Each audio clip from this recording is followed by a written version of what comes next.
Okay, good morning everybody.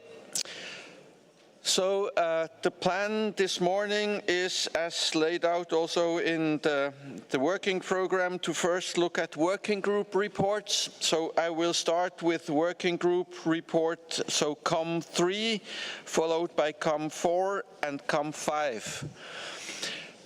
The other COM docs, they have so far almost all have been posted.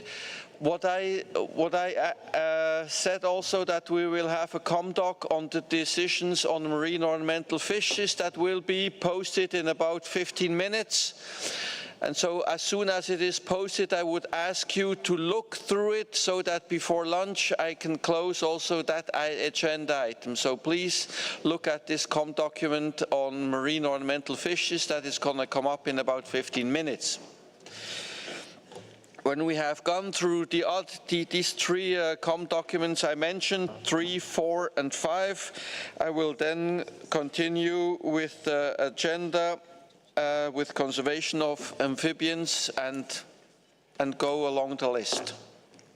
Okay, so with this I open the floor for introduction of the document COM 3, and for this I give the floor to the nomenclature specialist.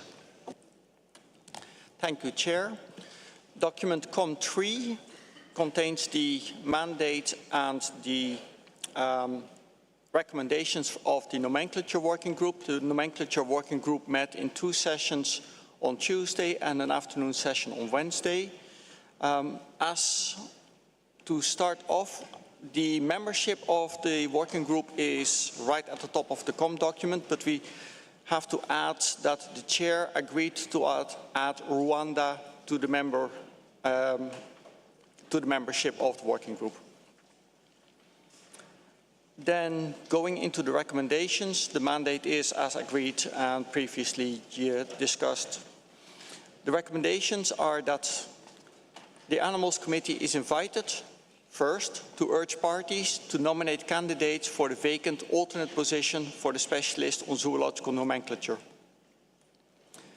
Then, with regard to the use of time-specific versions of online databases as standard nomenclature references, the Animals Committee is invited to encourage the Secretariat to, subject to available resources, continue its work on the use of online taxonomic resources as standard nomenclature references, and report to the 20th meeting of the Conference of the Parties.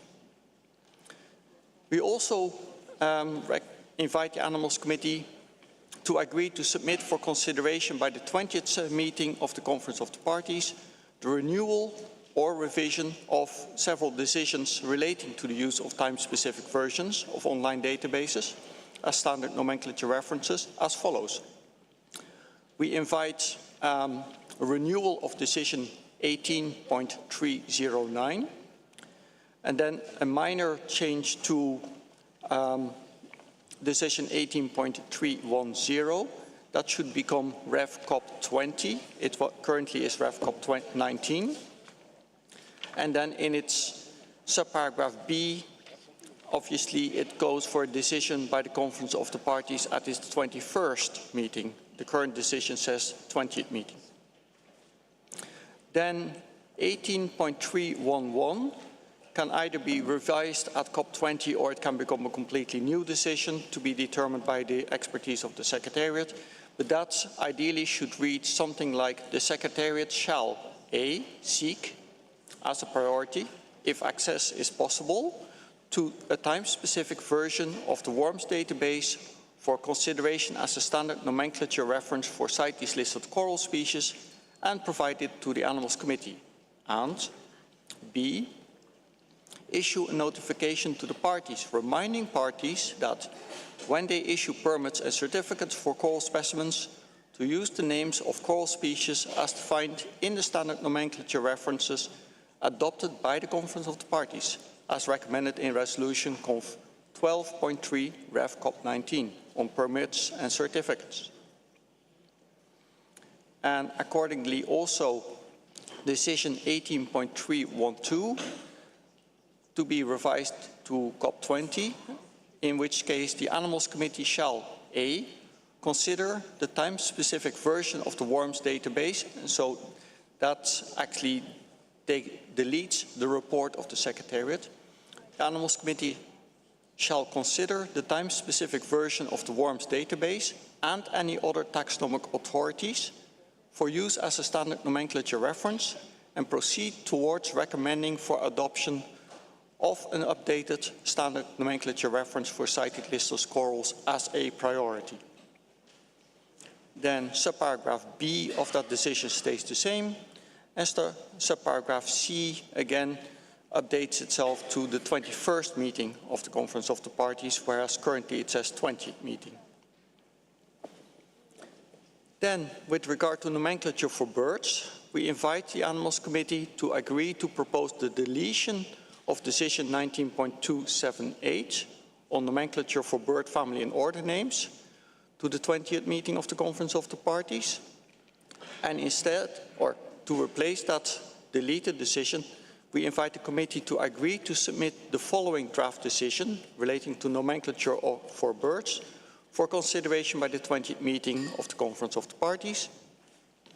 This decision would read something like, directed to the Animals Committee 20AA, the Animals Committee shall continue its work towards adoption of an updated standard nomenclature reference for birds, taking into account or taking into consideration previous work done, as well as the consolidated checklist of birds of the world that is currently in preparation. Then, with regards to reptiles, lizards, Sauria, recommendation 6 is for the Animals Committee to note progress in the preparation and evaluation of updated checklists for the genus Phrynosoma and for iguanid lizards in general.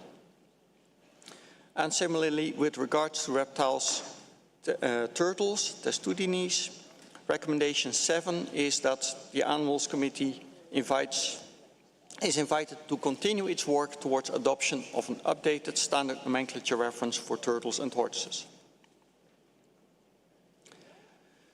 Regarding cartilaginous and bony fishes, recommendation 8 request is to invite the Animals Committee to request the nomenclature specialist of the Animals Committee to prepare an amended version of Annex 1 to document AC 33 Doc 48 concerning CITES listed and closely related fishes for consideration by the 20th meeting of the Conference of the Parties. And recommendation 9, invite the depository government to work with the nomenclature specialist of the Animals Committee to submit a proposal for the listing of Probarbus SPP in Appendix 1 for consideration by the 20th meeting of the Conference of the Parties in accordance with Article 15 and paragraph 2F of Resolution 12.11 Ref Cop 19. And this refers to the case of the Probarbus species, Probarbus labia major, Probarbus labia minor, that is discussed in paragraph 28 of the main nomenclature document.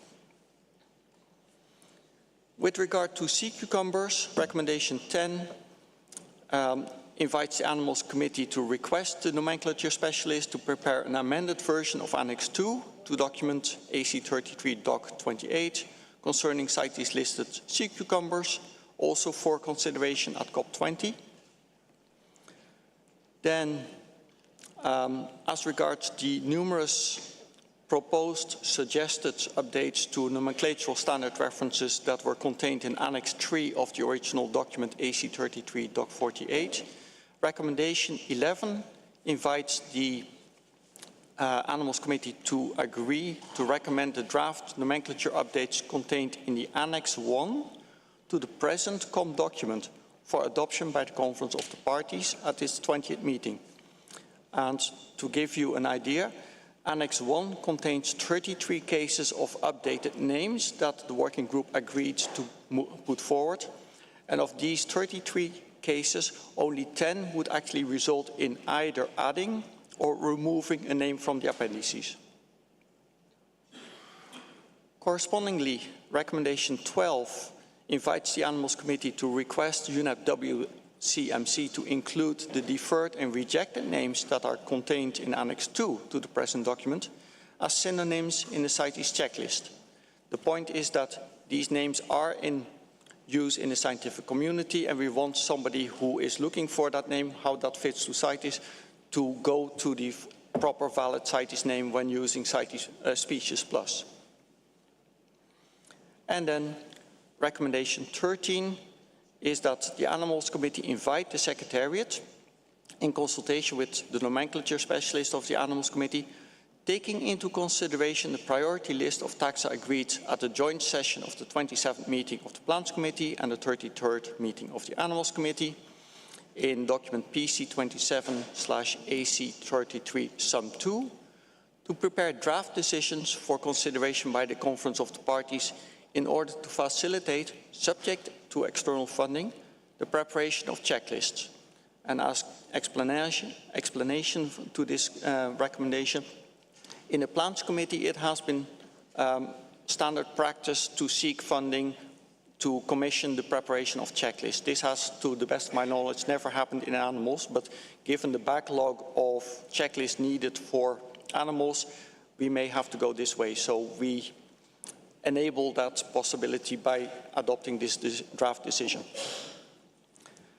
Then we have a general recommendation 14.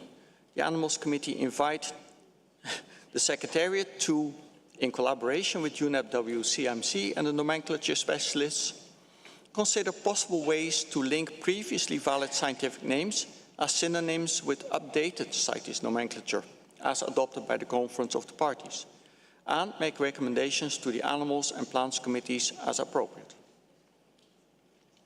Finally, the recommendations coming out of the final working group session on the nomenclature and of Loxodonta. Recommendation 15 is that we invite the Animals Committee to reconfirm its acknowledgement at AC32 of the scientific merits of recognizing 2 species of African elephants, recognizing that hybrids and mixed species groupings do occur. Recommendation 16 is to recommend that the nomenclatural standard references concerning African elephants be updated by 1, deleting Wilson and Reeder 1993 as the specific reference for Loxodonta africana in the annex of resolution Conf 12.11, RefCop 19, on standard nomenclature, and therefore including African elephants as covered by the adopted nomenclatural standard reference Wilson and Reeder 2005, which recognizes both species. And subparagraph II, little ii, adopting as a supplementary standard reference to clarify the distribution of Loxodonta africana, Loxodonta cyclotis and their hybrids, Mondol et al. 2015, or a more up-to-date publication if that becomes available before the document submission deadline for the 20th meeting of the Conference of the Parties. And finally, recommendation 17 is that we invite the Animals Committee to defer to the Standing Committee and the Conference of the Parties the considerations on how to reflect the recognition of these taxa in the appendices, noting the discussion at SC 77. This is my report. Thank you, Chair. Thank you, nomenclature specialist. Once more, a wealth of work that has been done, and I congratulate you for that and the working group. So I open the floor to any comments on the recommendations to the Animals Committee contained in AC 33, Com 3. So members,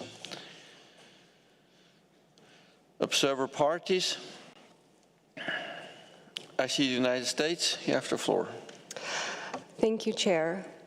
We have one point to raise regarding the use of time-specific versions of online databases, and specifically the proposed decision 18.311, RevCop 20, paragraph A. This language was discussed in the working group with multiple rearrangements, and we think it might need to be tweaked for clarity. So we just have a couple minor amendments to suggest. Go ahead. So we would strike out seek and insert determine, and then continue as a priority if access is possible to a time-specific version of the worms database for consideration as a standard nomenclature reference for CITES listed coral species, and insert comma, if accessible, comma, and then it would continue, provide it to the Animals Committee. Thank you. Thank you very much. That makes it a bit clearer. Thank you very much. Anybody, any other party wishing to take the floor? Israel, you have the floor. Thank you, Chair. We were not in this working group. I just want to make a short statement thanking the nomenclature specialist for his work. This committee is very much indebted to this work. He's been doing it for many years. He's threatening to quit it, and I don't think we should allow it. I don't know where we're going to find nomenclature specialists like this. It's a field that nowadays is not very popular with students, but it's so important to our work, and I think we should all say a big thank you to Peter Paul for all his work over the years, and thank you, Peter Paul.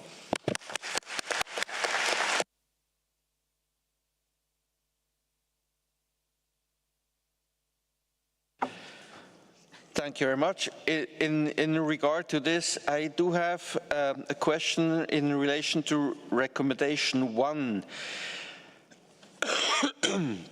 In this, we urge parties to nominate candidates for the vacant alternate position for the specialist on zoological nomenclature. I would like to give the floor to the Secretariat to explain how this would then go about. So what is the process if a party does have a nomenclature specialist who would want to be supporting Peter Paul? So I give the floor to the Secretariat to explain the process so that everyone knows how that would have to happen. Secretary? Thank you, Chair. The resolution that sets out the processes is Resolution Conf 18.2 on establishment of committees. Annex 2 includes the terms of reference of the Animals and Plants Committee, of the Conference of the Parties, and in terms of that, the membership includes a specialist on zoological nomenclature and botanical nomenclature, and we have the same challenge, I think, for the Plants Committee in terms of nomenclature specialists. And these specialists are actually selected by the respective committees based on candidates proposed by the parties. So the parties can propose candidates as they do for the regional representatives on the committee itself. But then other than at the COP, usually the parties select the regional reps, but the committees actually decide on the final nomenclature specialist. But it's important that parties identify someone that can be supported because Peter Paul he's raising it these days, but usually he doesn't raise how many times we actually ask him questions for clarification, and the parties as well. So yeah, it's good if parties can actually support someone to undertake this work.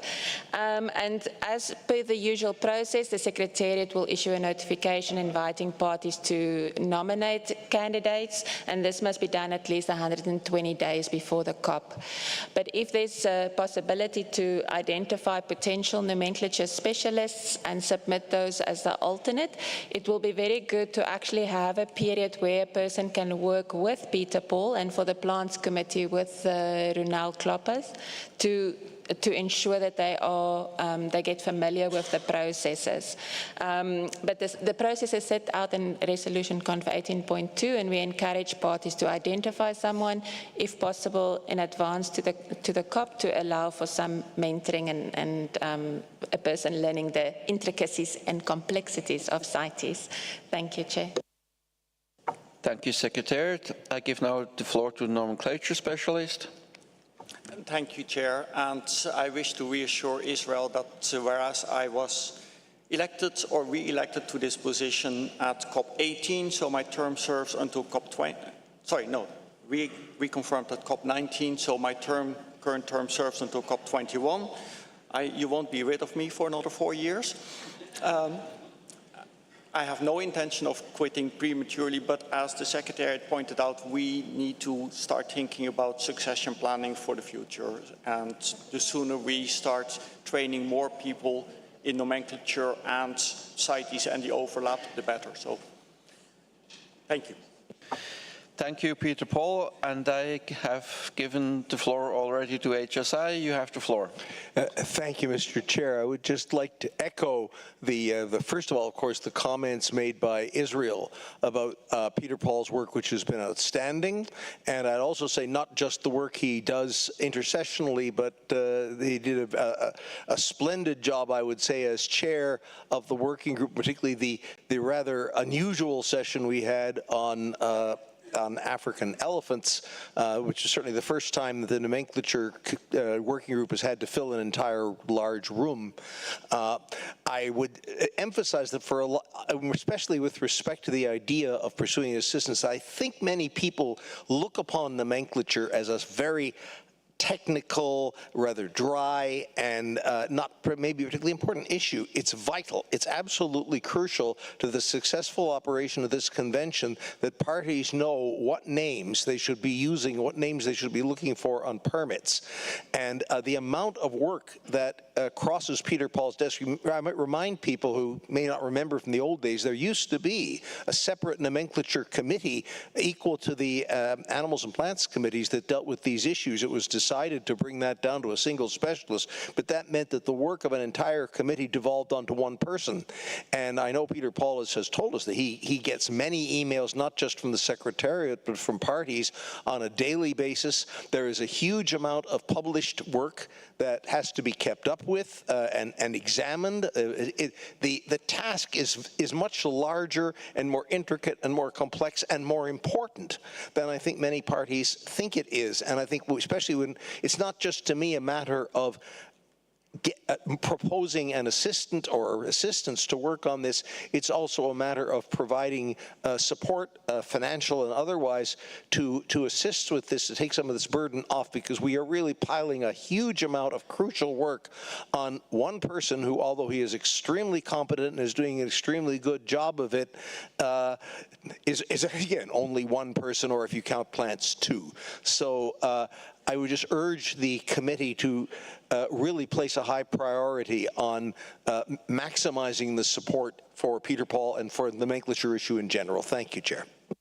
Thank you, HSI, for these explanatory and also encouraging words. I see now Chile. Chile, you have the floor. Buenos días, señor. Good morning, sir. Thank you for giving me the floor. I wanted to ask for clarification with respect to the working group membership, because Chile was also part of the working group. So could that be noted? Thank you. Thank you, Chile. I think that will be noted. I see Togo. Togo. Merci, Monsieur. Thank you, sir. I wanted to come back to the work being done by the nomenclature specialist. I must say, I wonder how he manages to revise nomenclature within the different zoological taxonomic groups. So you're dealing with amphibians or fish, invertebrates, for instance. You have changes that occur with every different scientific publication. My question is, how in the world does he manage to actually summarize the situation with respect to different taxonomic groups for CITES purposes? Given my mystification, I would like to congratulate him and urge him to please continue supporting CITES, as he is much needed. And it will be very helpful to have him train others so that he can get good support. Thank you. Well, I'm asking myself that question also often, and maybe the nomenclature specialist can give you a short reply to that. Nomenclature specialist. Thank you, Chair, and thank you, Togo. Quite simply, it is being connected to a network of great colleagues who support me, who make me aware of new taxonomic developments, nomenclatural developments. If it is relevant to a CITES species, I process it, and occasionally I forget, and occasionally something doesn't go right, but mostly it goes right, and that helps the convention forward. And there's always an opportunity to fix earlier oversights. Thank you. So thank you for this short explanation, but I'm sure the work isn't shortly done. So with this, I think I don't see anybody else asking for the floor. So I think with this, I conclude that the Animals Committee agrees with the recommendations contained in AC 33.3 with the amendment proposed to Decision 18.3.1.11 Ref COP 20 by the United States. And the change in participating parties by adding Chile and Rwanda.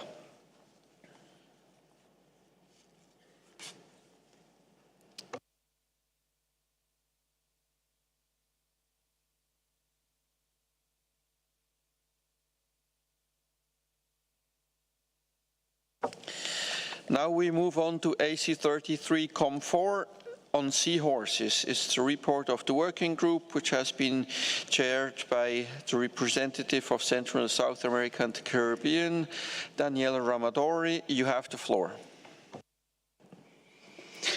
Gracias, señor.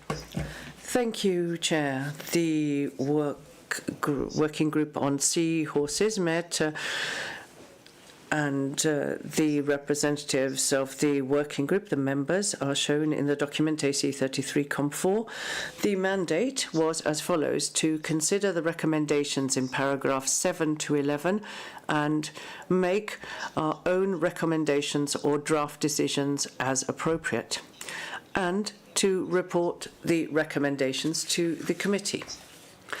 We worked with the recommendations, which are shown in the conclusions of AC 33.42.2, and it shows all the work carried out by the working group since the last committee meeting. As you can see in AC 33.4, the working group consolidated and adjusted the conclusions, and we drew up 4 recommendations for the Animals Committee, which are in this document. The last recommends that the Animals Committee agree to submit the following draft decisions to the Conference of the Parties.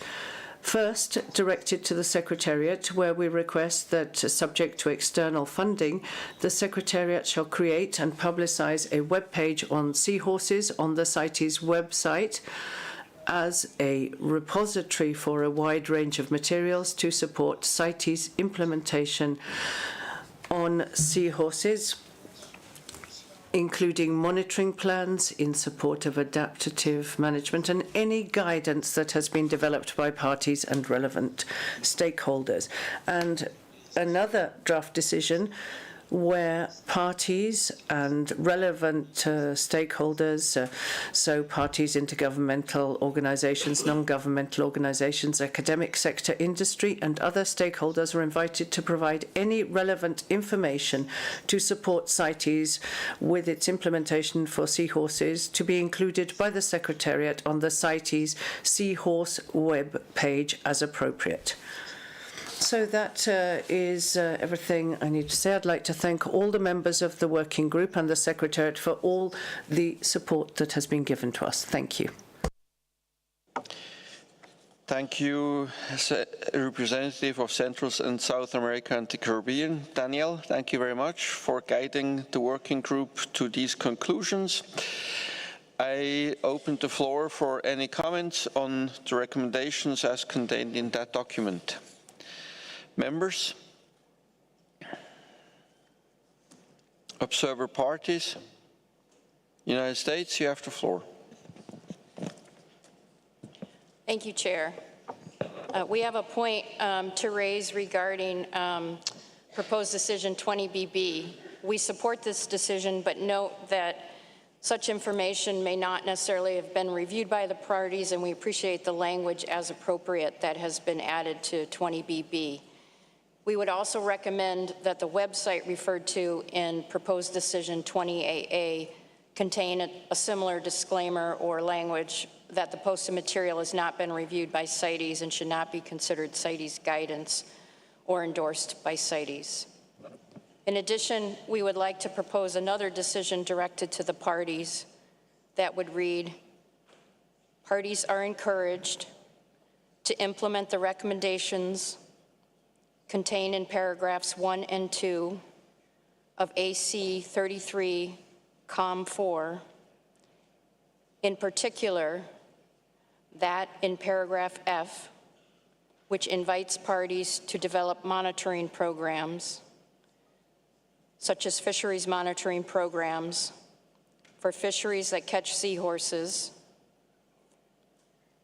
including bycatch, to understand effectiveness of trade rules and any other relevant implementation and enforcement actions for conservation and management of seahorses. Thank you.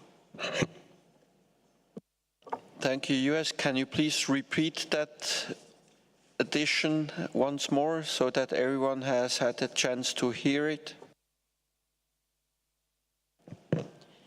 Yes, thank you.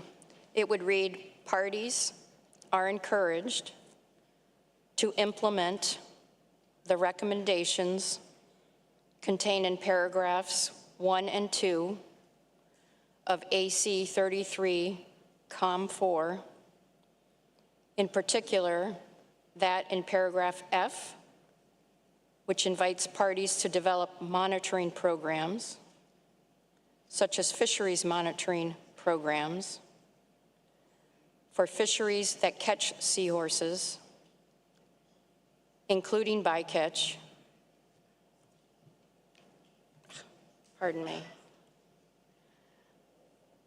to understand effectiveness of trade rules and any other relevant implementation and enforcement actions for the conservation and management of seahorses.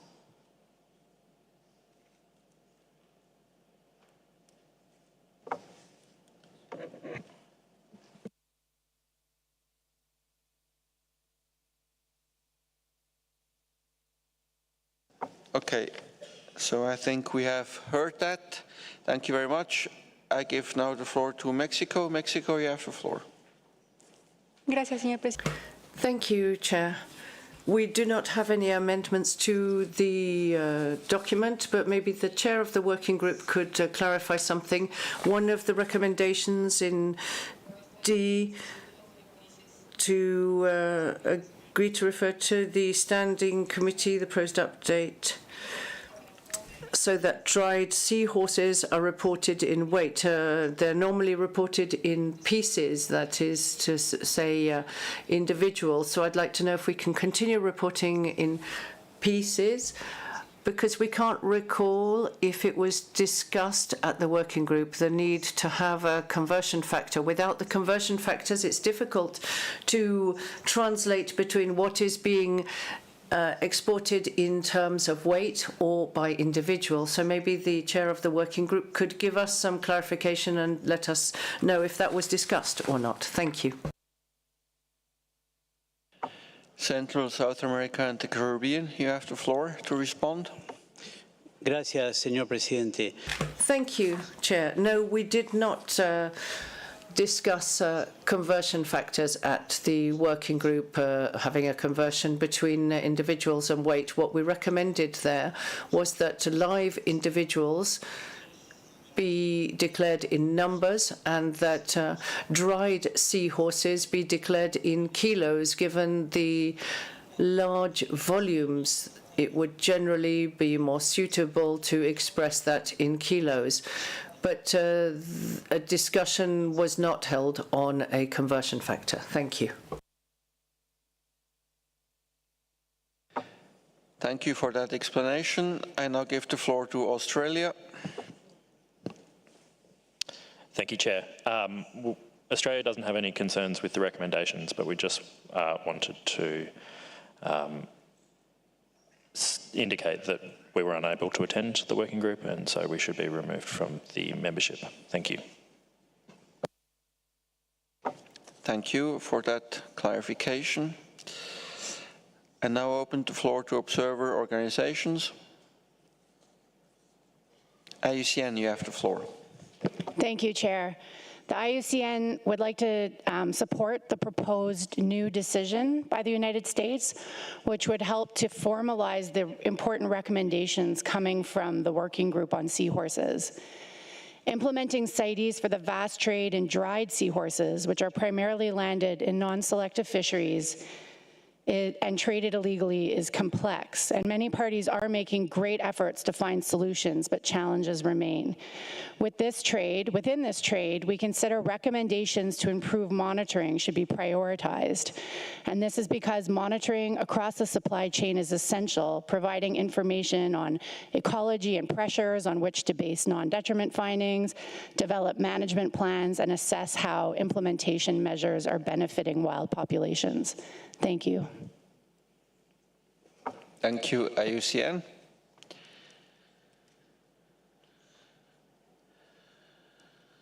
I don't see anybody asking for the floor, so I do think we have heard the additional decision. I haven't heard anybody opposing that one, so I think we can also agree on that additional decision.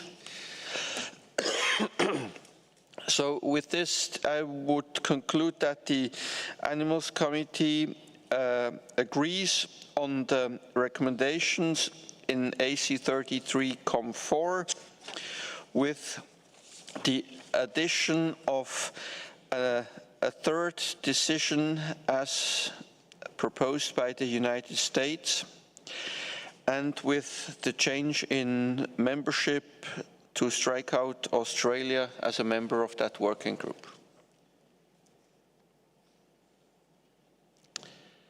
Okay, so thank you very much. So we now move on to the next agenda item, which is, no, not agenda item, but the COMDOC. It's COM 5, captive bred and ranch specimens. I will introduce the COMDOC, the report of the working group. We had quite a large membership. You can see that on page 1. I will not read them out all, so you can check whether you have been present or not.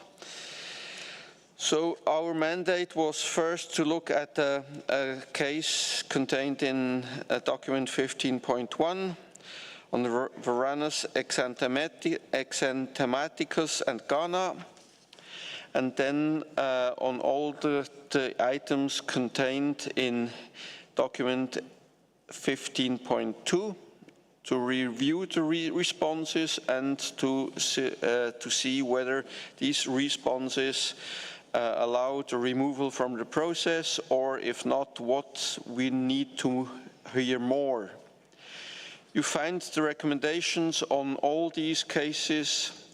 On the recommendations, I will not read them out all one by one. You have had the chance to look at them. So I propose that we open the floor for any comments on these conclusions from the working group. And with this, I open the floor for any members, for the members of the of the committee.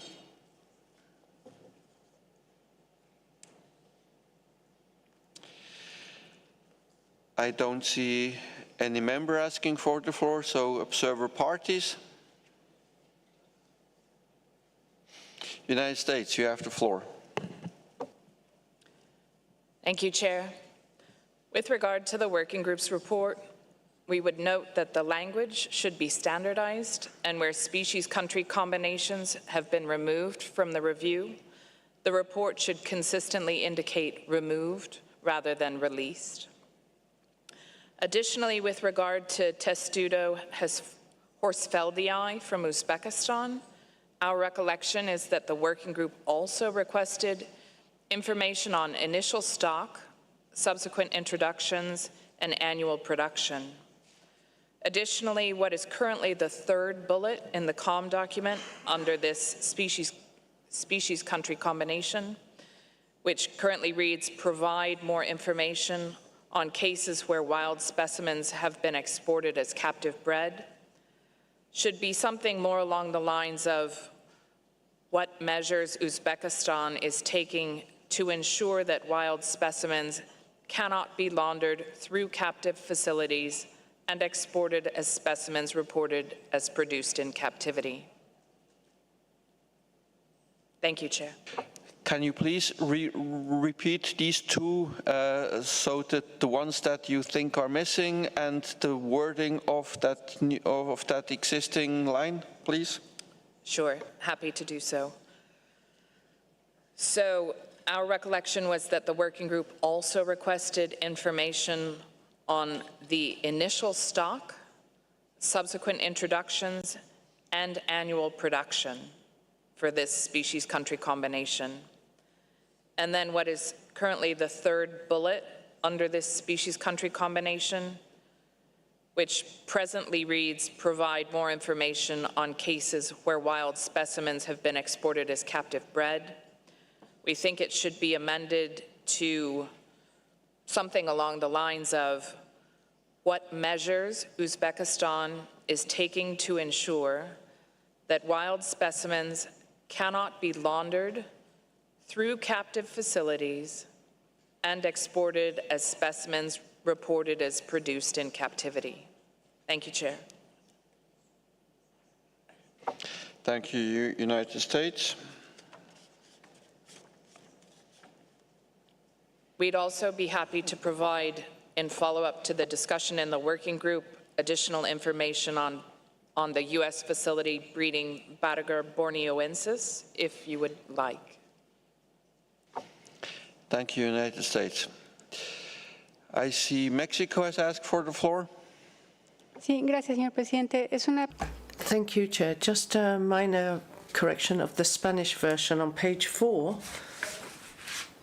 on the cases of Nicaragua for Arachnoides calidras. The name is repeated in the first where it should be saying Ophaga pumilio. Thank you.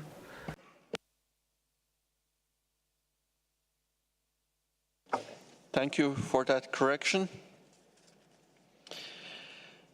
I see Indonesia. Indonesia, you have the floor.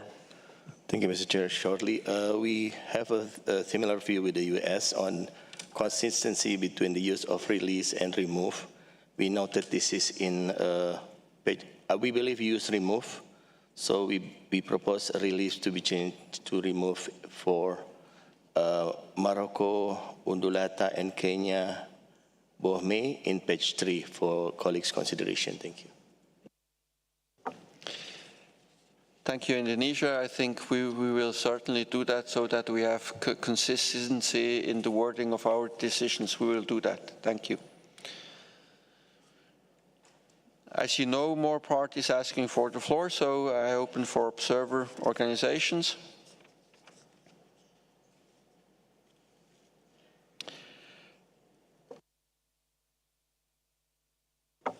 Okay, so with this, I can conclude that the Animals Committee agrees on the recommendations contained in AC 33, Com 5, with the amendments and corrections suggested by the United States and Indonesia,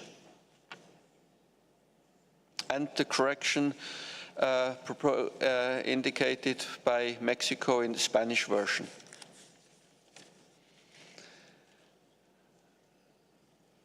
Okay, thank you very much. So this concludes this agenda item as well.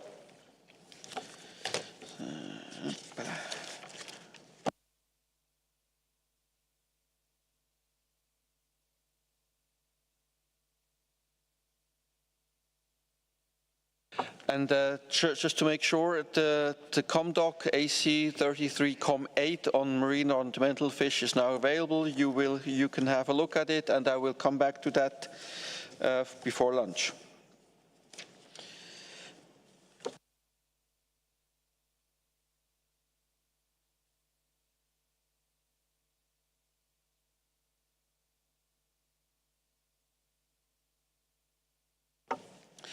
We now turn our attention to AC 33, Doc 32, Conservation of Amphibians, and I would give the floor to the Secretary to introduce that document.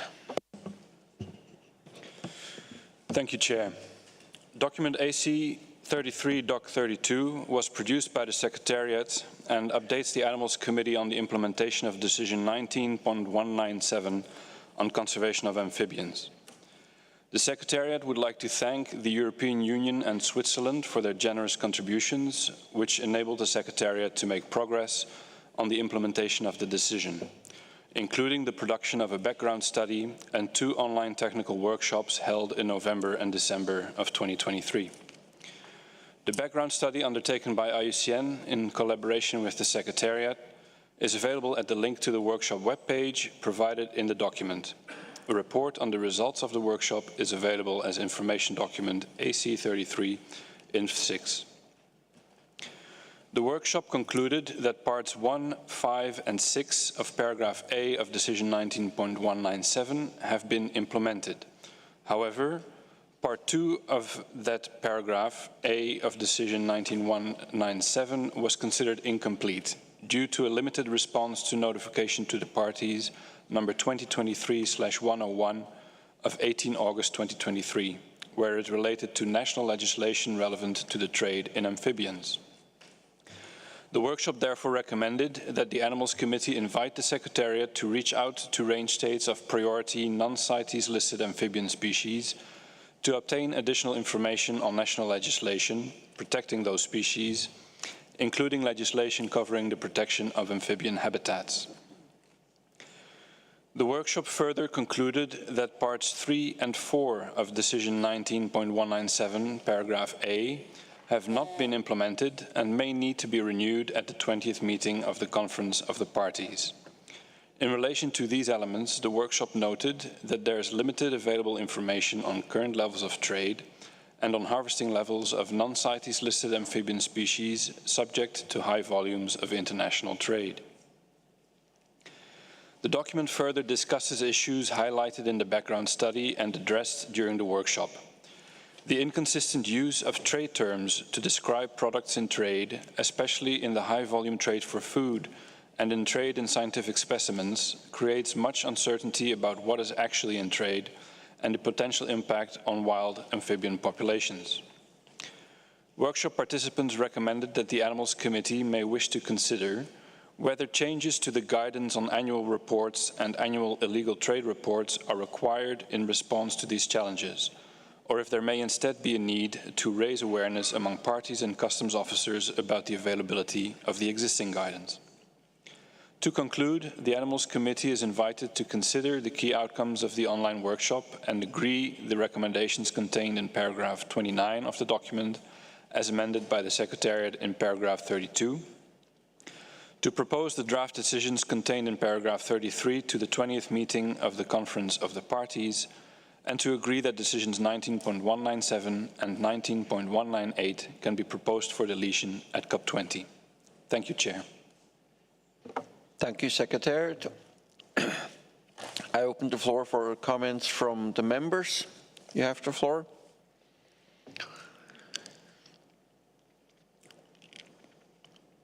Observer parties. United States, you have the floor.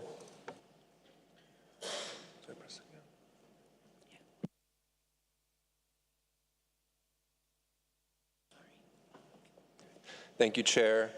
We appreciate the efforts of the Secretariat on this topic and in convening the online workshops on the conservation of and trade in amphibians. We also thank the EU and Switzerland for providing funding to support convening the workshops. With regard to the recommendations in paragraph 34, we provide the following feedback. Regarding recommendation A, we support agreeing to the recommendations in paragraph 29 as amended by the Secretariat in paragraph 32.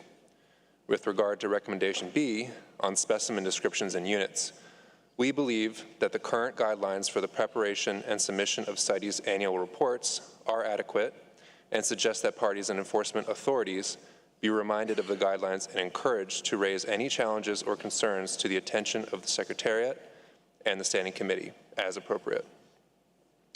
With regard to recommendation C, we looked to the Secretariat to advise on the best approach for making the material in this document available to parties on the CITES website. We support agreeing to the remaining recommendations in the document. We believe that the adoption of the draft decisions found in paragraph 33 at COP20 will continue this vital work and offer one suggested edit to the draft decisions. One of the recommendations coming from the workshop invites parties to implement biosecurity recommendations to avoid the spread of pathogens. We note that the implementation of such measures is critical to ensure that the international trade in amphibians does not contribute to the spread of pathogens and disease. Therefore, we suggest a new subparagraph under draft decision 20.AA, inviting parties to, quote,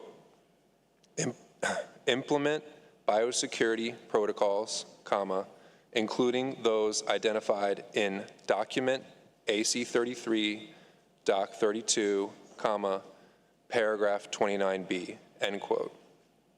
And I can repeat that, yeah. Again, I'll slowly. Implement biosecurity protocols, comma, including those identified in document AC33, Doc 32, paragraph 29B. And we welcome input and thoughts from others on this matter. Thank you, Chair. Thank you, United States. That was clear. I now open the floor to Germany. Thank you, Chair. We would like to thank the Secretariat, the IUCN Species Survival Commission Amphibian Specialist Group, and all participants of the online technical workshops for their work. We agreed to US comments regarding recommendation B in paragraph 34 on trade term codes. So we note the existing guidelines as presented by the Secretariat in paragraph 31, and from our point of view, we also consider these as sufficient and consider it not necessary to make any changes to the trade term codes in regard to trade in CITES listed species. Therefore, we align with the observations to rather invite parties to consider these existing guidelines outlined in paragraph 31 when reporting trade and submitting annual reports, noting also the importance to record trade in a standardized way to reflect actual ongoing trade accurately. And furthermore, we agree to the other recommendations in paragraph 29 as amended by the Secretariat, and we also agree to the draft decisions in paragraph 33, and we can also agree to the additional draft decision just proposed by the United States. Thank you. Thank you, Germany. I see Panama.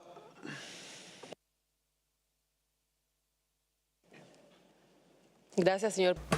Thank you, Chair. The Panamanian delegation would like to thank the Secretariat and the working for the recommendations on conservation of amphibians. We'd also like to thank Switzerland and the European Union for their generous contributions. Panama has a wide biodiversity of amphibians, which are subject to many factors such as environment ones and also diseases and also trafficking, which leads to a large number of deaths of specimens. So we have been working on developing technical and investigation and police work.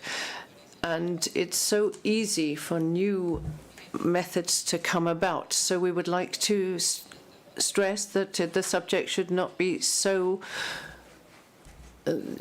taken so generally. We have a major problem on a worldwide scale. Thank you. Thank you, Panama, for these observations and update on what is happening. So I now give the floor to China. Thank you, Chair. China wishes to support efforts to strengthen global amphibia conservation and fully complies with requirements under CITES. We believe that parties' responsibility should focus on regulating international trade in species as listed in the appendices, requiring parties to collect and report data on trade level of wild capture and captive breeding for non-listed species exceeds both the Convention's mandate and the potential impose an unreasonable reporting burden on the already stretched parties' capability. China notes with concern that the revised species prioritization matrix lacks scientific rigor and should incorporate with a wide range of data sources on an existing basis rather than rely solely on a single database or literature. We wish to underscore our view that the Convention should focus on species whose survival may be or is threatened by unsuitable trade. However, some species listed in species prioritization matrix are listed as least concern. We suggest much more careful consideration is needed to make the priority species list so that the parties can focus their resources. And we think it is not right time to support the draft decision in paragraph 33. We propose to delete paragraph 33, 20AA little b. It will increase the workload for Secretariat and the parties. Thank you, Chair.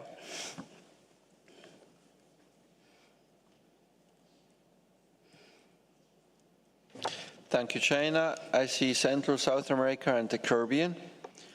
Gracias, señor presidente. Thank you, Chair. On behalf of the region, we'd like to thank the Secretariat for the preparation of document AC 33 Doc 32 on the conservation of amphibians. Currently, we know that more than 40% of the amphibian species are threatened, and so it's essential that we have specific action to reduce all the causes and threats to this very sensitive group to anthropogenic threats. The document was prepared following the virtual regional meeting, and we had a document, summary of the status, measurement and trade in amphibians to support implementation of CITES Decision 19.197, which brought about a great deal of useful information on the worldwide status of this group. And based on just one source of information, such as LEMIS for fisheries and wildlife of the USA, at least 150 species were commercialized worldwide, and that is double the number of species previously identified.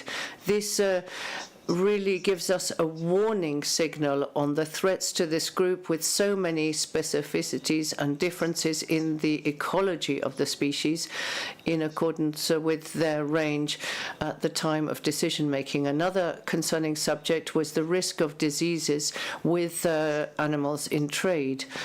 And it's very important, and it would be useful to include in the recommendations the development of awareness and education material, which looks mainly at, is targeted mainly at consumer countries, and to encourage parties to ensure that the exports or those sent out labeled as bred in captivity should be ensured that it is followed and that we have this noted as a concern. Thank you.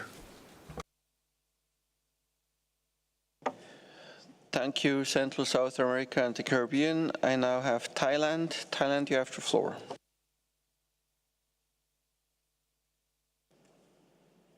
Thank you, Chair.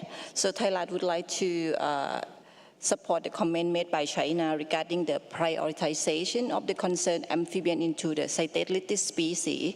This will be enable the practical implementation by relevant party, particularly developing country, which may be limited by national legislation, mandate, resources, and workload. Thank you, Chair.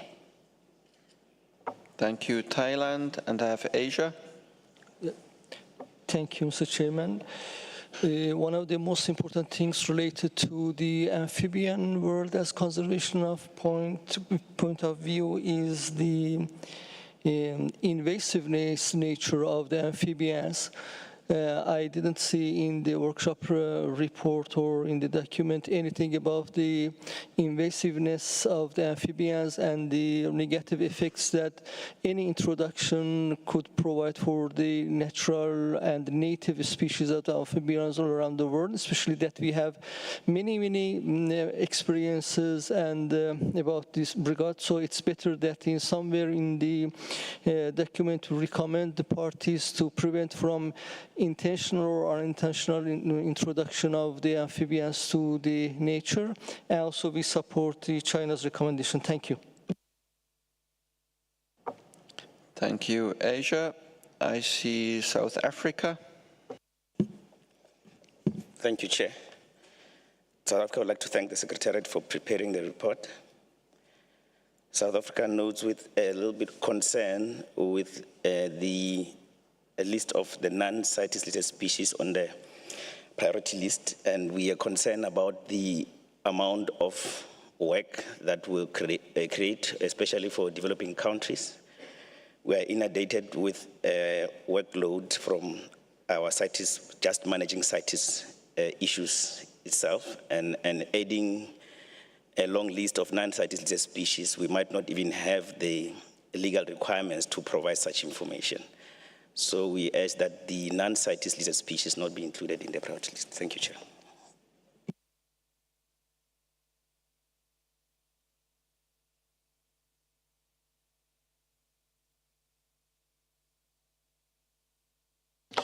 And finally, I have Canada. Thank you, Chair. So Canada did participate at the workshop as an observer, and of course we're fully supportive of conservation and monitoring work for amphibians, and in principle supportive of holistic approaches towards ensuring international trade of amphibians does not endanger their survival. And so we appreciate the outcomes of the workshop. Regarding the decisions, I think we can agree with most, but we do want to focus on the decisions that are directed to the Conference of the Parties. We do have, similar to some of the views expressed in particular by South Africa, we do have some concerns with some of the decisions directed to the Secretariat, such as updating the revised species prioritization matrix, recognizing that it is currently encompassing both listed and unlisted species. And so we do feel that is an additional task above the work of addressing the priorities for species that have been listed on the appendices. We are very cognizant of the workload that the Conference of the Parties is putting on the committees, on the Secretariat, and on parties. And so, as a general rule, Canada wishes to take a parsimonious approach, really focusing on those issues that are directly in the mandate of CITES. We don't have suggestions to update. I think what we're noting is that Canada will consider these decisions at the Conference of the Parties in the context of all of the decisions that are being placed in front of the parties, and we will prioritize those that are addressing listed species and actions that are directly related to the Conference of the Parties, while fully recognizing that there's lots of conservation work that needs to happen for amphibians overall. Thank you. Thank you, Canada, for that call for caution. I don't see any other party. I see Indonesia. You have the floor. Thank you, Chair. We are trying to catch up with what's happening in the room. We see two issues. First, on the concern on getting beyond mandate, we see the merits to try to avoid to broaden the scope of our committee.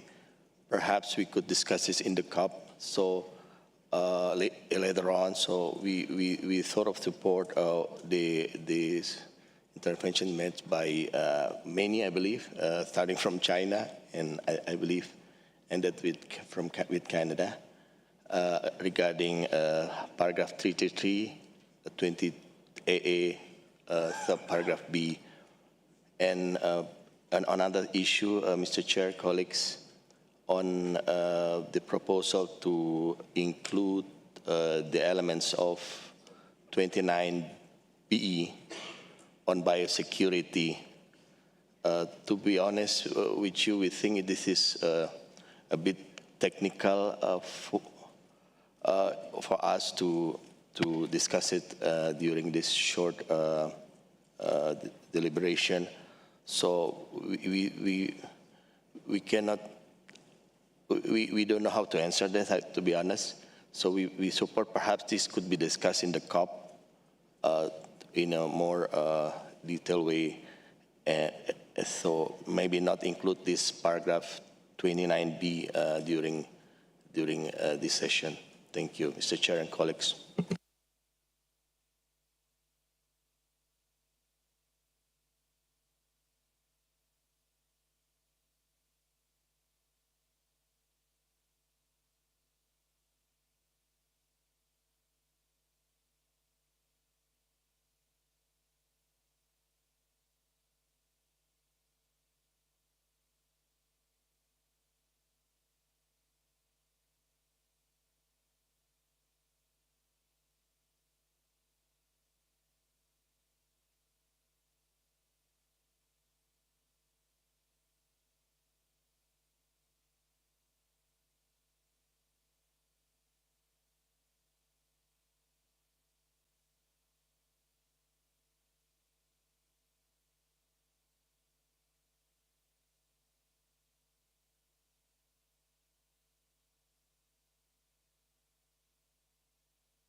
I see Indonesia, you have the floor. Thank you, Chair, colleagues. Just additional information on our comments on the elements of 29B. We just want to clarify that we don't have a problem with the idea, but we need time to, consider the implication regarding cost to the industry in terms of operationalization of this, if this would be included. The idea is good, but just we need more time, I guess, to consider this application of this. Thank you, Chair and colleagues. I mean, just to confirm, we are not deciding that this is going to happen.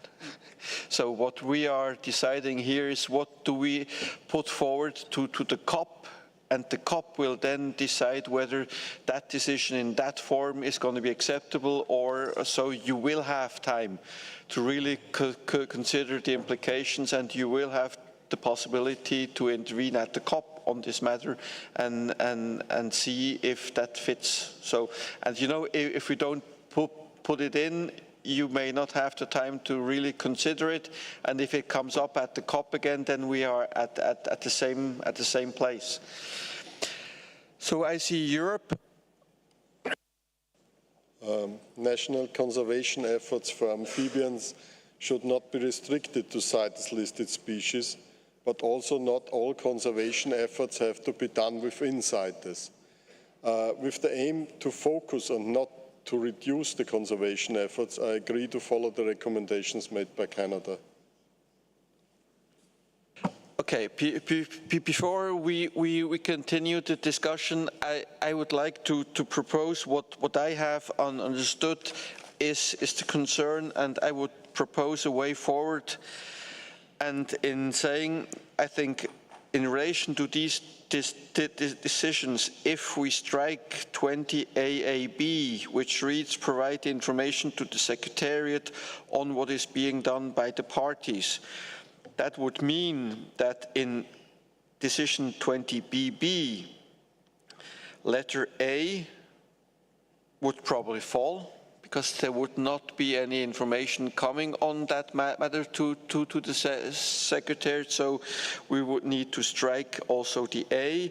And in relation to B and C, hearing quite some concerns, we would have probably to restrict the work of the Secretariat to CITES listed amphibian specimens in trade, in B and C, to reduce the workload and to concentrate on CITES listed species. So from what I've heard, what are the concerns by many parties, especially also biodiverse parties, is that they do not want to spend a lot of time now on non-CITES. They don't want us to restrict our work on CITES listed species. So when we strike letter B, we also have to, in 20AA, we also have to strike letter A in 20BB and limit the work of the Secretariat to CITES listed species. So that's my understanding what the concerns of several parties, including Canada, are. So I give the floor to Canada now. Thank you, Chair. And since Canada had concerns but didn't offer solutions, I do appreciate you offering them. I agree with your approach.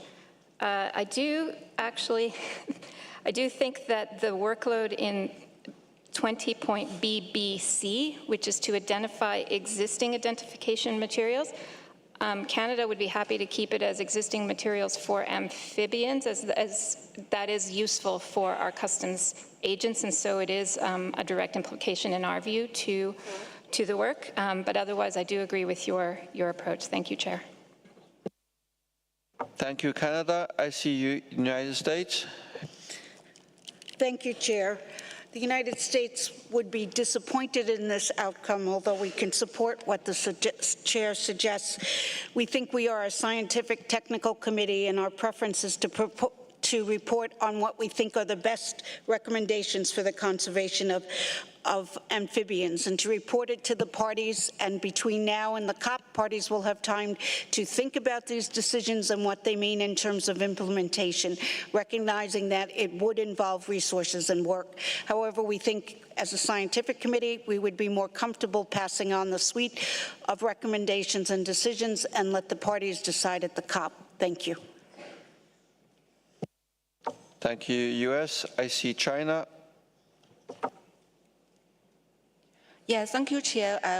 China also want to agree with your proposed way forward and also support the Canada's suggestions. Thank you. Thank you, China. I see Ecuador. Muchas gracias. Thank you, sir. We agree with the United States. We do feel that the COP should make the decisions. The whole question of pathogens is part of the Kunming-Montreal framework, and we really do hope that we're going to have indicators to help us deal with that target. We hope that this CITES COP20 will be able to take this decision. As the United States has said, this is a technical scientific committee. It is our obligation to inform parties about the results of the workshop that we held. Thank you.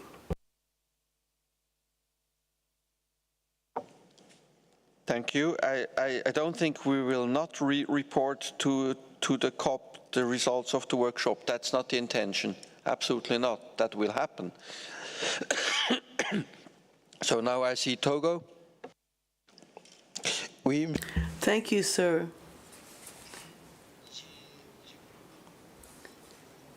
I've had a careful look at this document and its recommendations. The list of amphibians that appears in the annex. What we have to bear in mind is that the list of amphibians with respect to West Africa, generally speaking, has some forest species that could be adversely affected by trade. Then for Togo, we have trade in endemic species. I would urge participants not to think of amphibians as lesser species. They are important with respect to their biology, their ecology, and their conservation status. And we have to bear in mind possible zoonoses. So I would like to support the US recommendation. They said that this was a matter that should be further discussed so that we can ensure that we are able to develop our ability to deal with trade in amphibians. Thank you. I see Indonesia. Thank you, Chair. We see the merit on your view, Chair, that it's better to have it here so we can discuss it again and don't forget about it for the COP. So we are amenable with the U.S. proposal on 29B if the committee would agree on it. Thank you.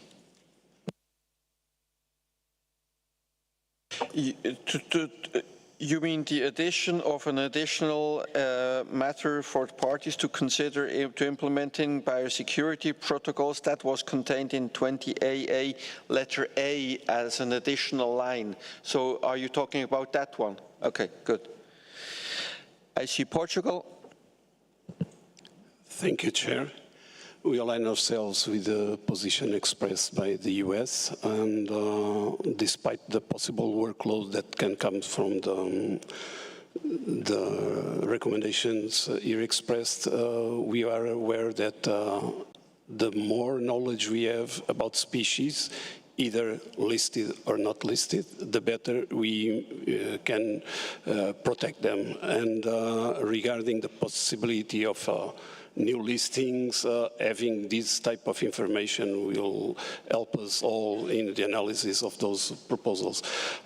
We also want to support the view expressed by the representative of Asia regarding the problems coming from invasiveness of many amphibian species.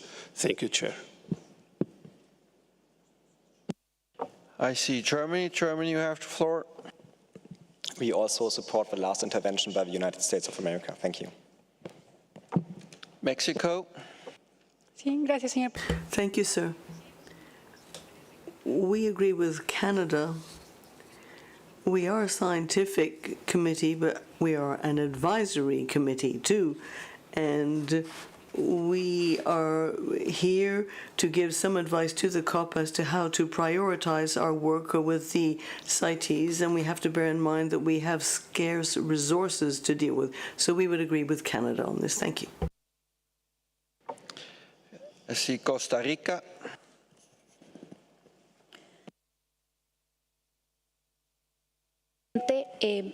Thank you.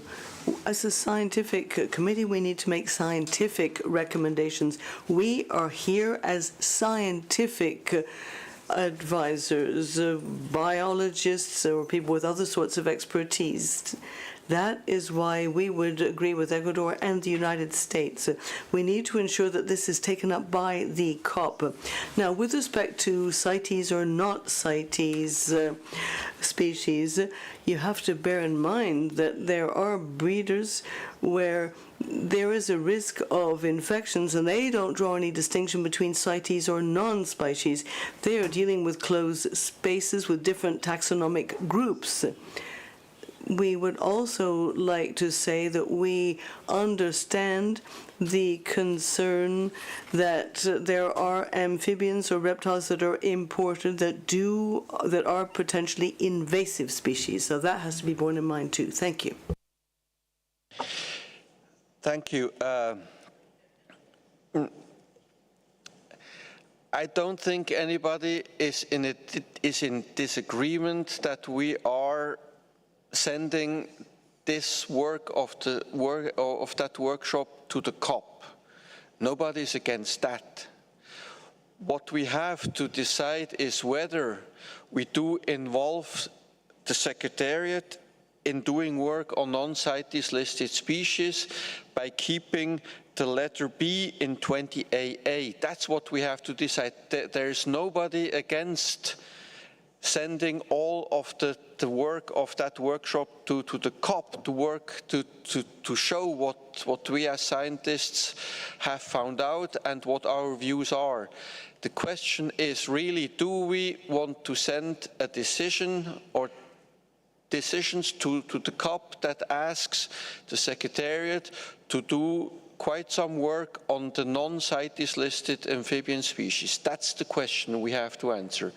So nobody is in disagreement that this is important work and that we have to be concerned about amphibians. It's just the questions whether we do send all this information to the Secretariat and additional information to the Secretariat and ask them to do the work on these the non-CITES listed amphibians. That's the question we have to answer. So please restrict your comments to that.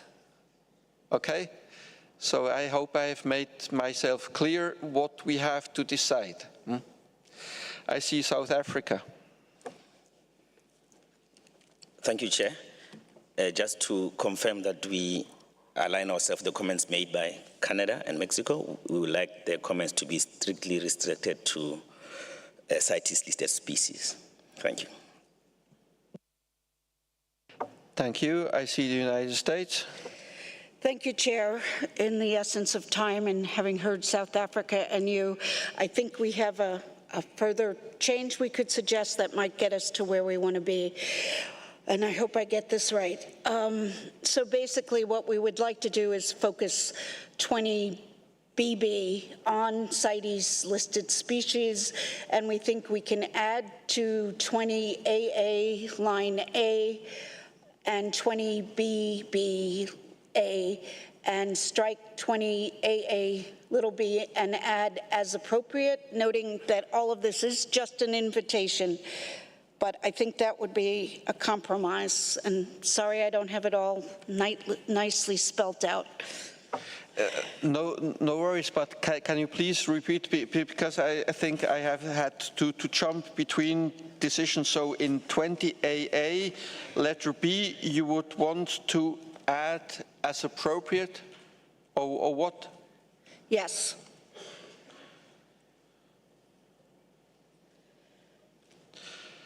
And in B20BB, letter A, because this is a matrix of all species, not only CITES listed. So what would you want to add there? Basically, say information for CITES listed species. So update the revised species prioritization matrix with information from CITES listed species.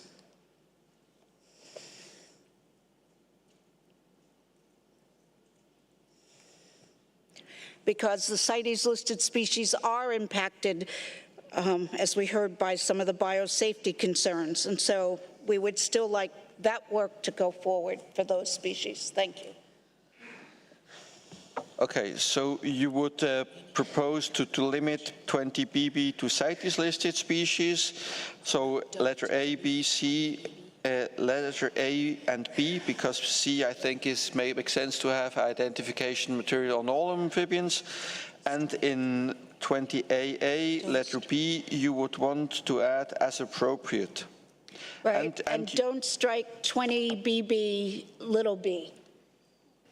Yes, and you would consider still to have that line on implement biosecurity protocols and so on, so that parties at COP can then decide whether they want to have that included or not. Yes.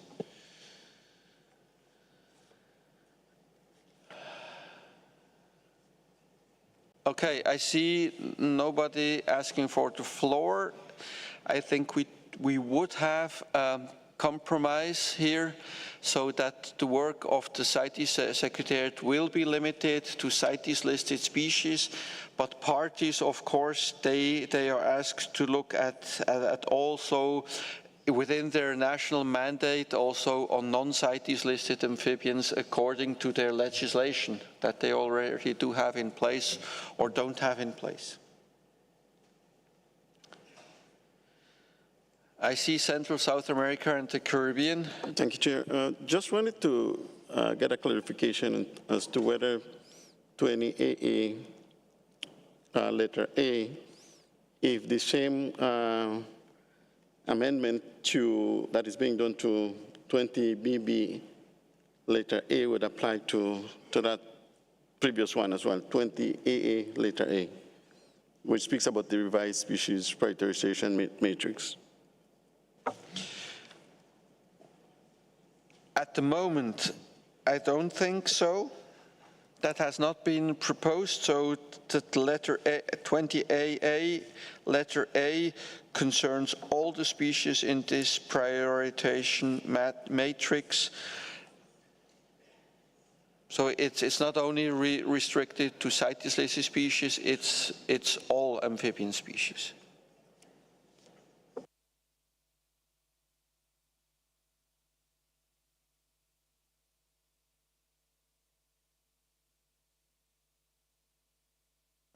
I see Europe. Considering the broad variability of opinions in the room, I think the proposal of the USA is a good middle ground, and I recommend to take it. Yes, I tend to agree that we should forward this to the COP, and it will then be, of course, always the COP who will take the final decision if they want to have it this way or any other way. So I do think this is a good middle ground that we would have found. I only have one intervention left. I see the USA, United States, you have the floor. Thank you, Chair. Having heard what the AC member for Central South America and the Caribbean said, maybe in the chapeau to 20AA, we could say with particular emphasis on CITES listed species. So that keeps us focused, but the whole prioritization matrix goes forward for them to look at, but with emphasis on CITES listed species. So it would collect information on priority species identified in the matrix for amphibians, with particular emphasis on CITES listed species. Okay.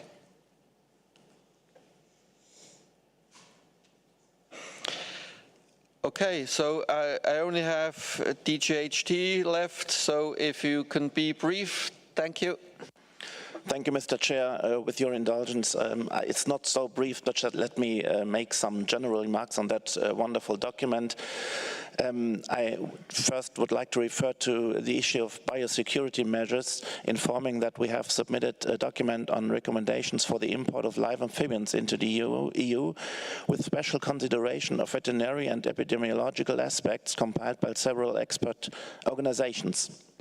Although this document has been provided in the scope of the Intersessional Working Group on Zoonotics, it may be added to the list of documents, may be beneficial to this list of documents referred to in paragraph 6 of this document. Second, I refer to draft decision 20AA, little a, IW, which is captive breeding, and would like to inform that the German Society for Herpetology has published to date 4 volumes of best practice guidelines for conservation, breeding, and captive care management of threatened amphibian species, newts and salamanders, that will be completed by a book on captive breeding management of anurant species next year. Currently, we are also finalizing the 3rd volume of the evaluation of the captive breeding potential of selected species of amphibians and reptiles, including the glass frogs, that has been listed in Appendix 2 at COP19 in Panama in 2022.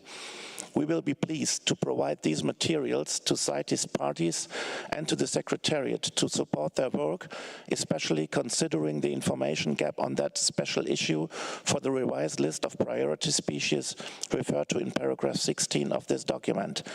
Besides this, the publications mentioned above also may help to implement resolution Conf 17.7 Rev COP19 we have discussed in AC 33 document 15.1 and 15.2.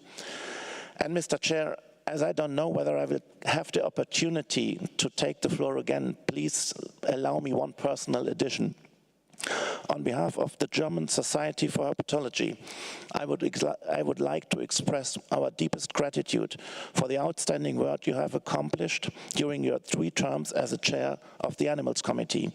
We wish you all the best for the future and express our respect for your excellent leadership of that important convention body in the last 8 years. Thank you very much, Mr. Chair. Thank you, DGHT. I give the floor now to Pro Wildlife.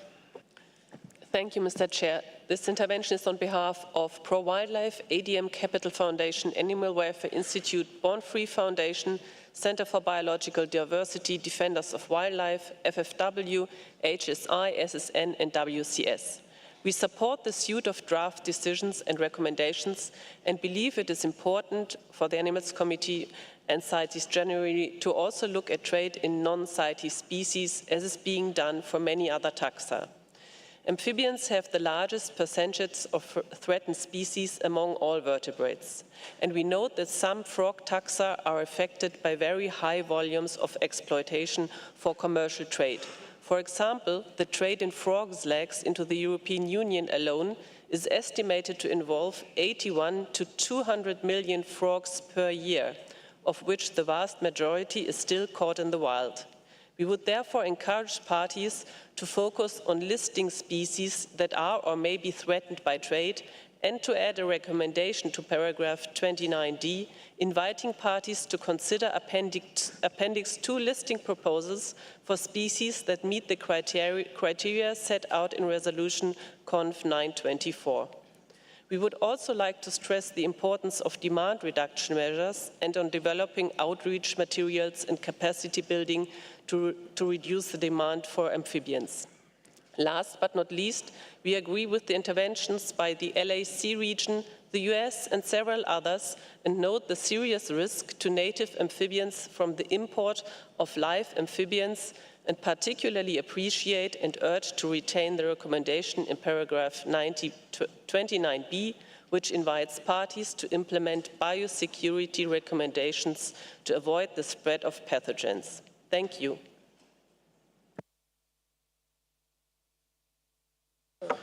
I have now traffic. Traffic, you have the floor. Thank you very much, Chair. I am giving this intervention on behalf of IUCN and Traffic.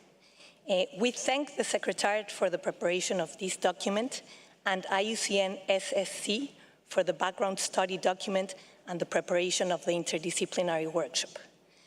With the aim, among others, to identify amphibian species in international trade and to assess whether certain species or groups should be recommended for possible inclusion in the appendices.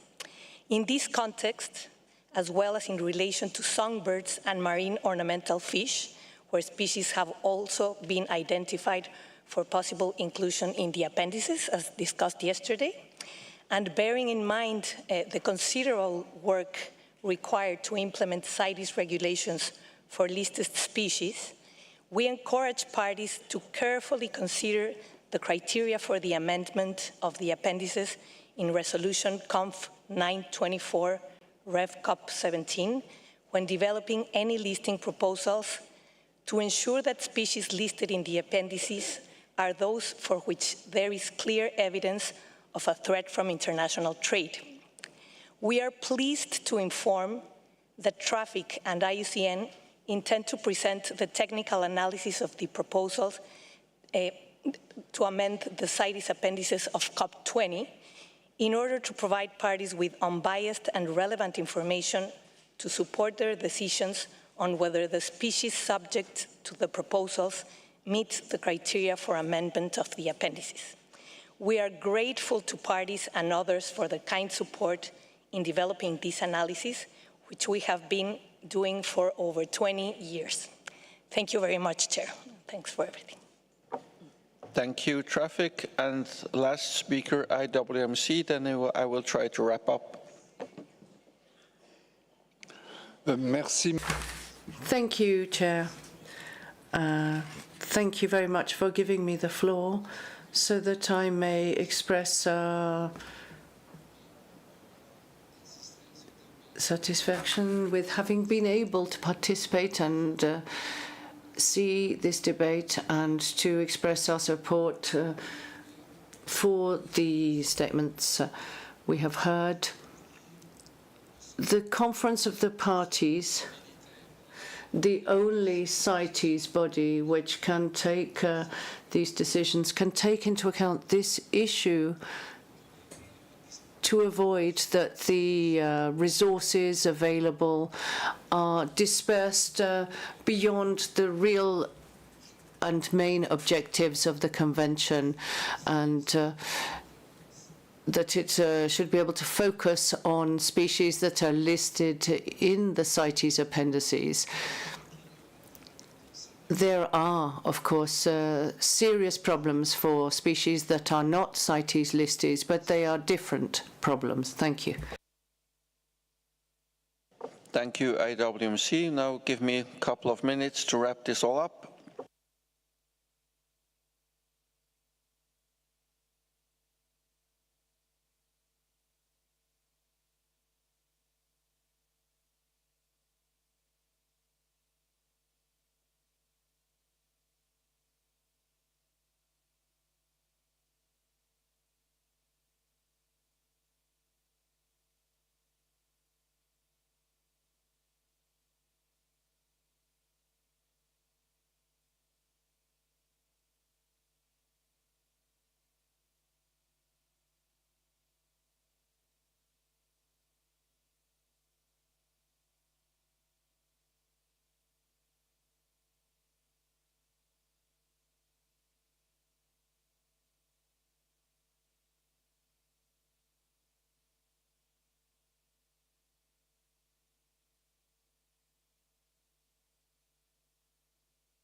Okay.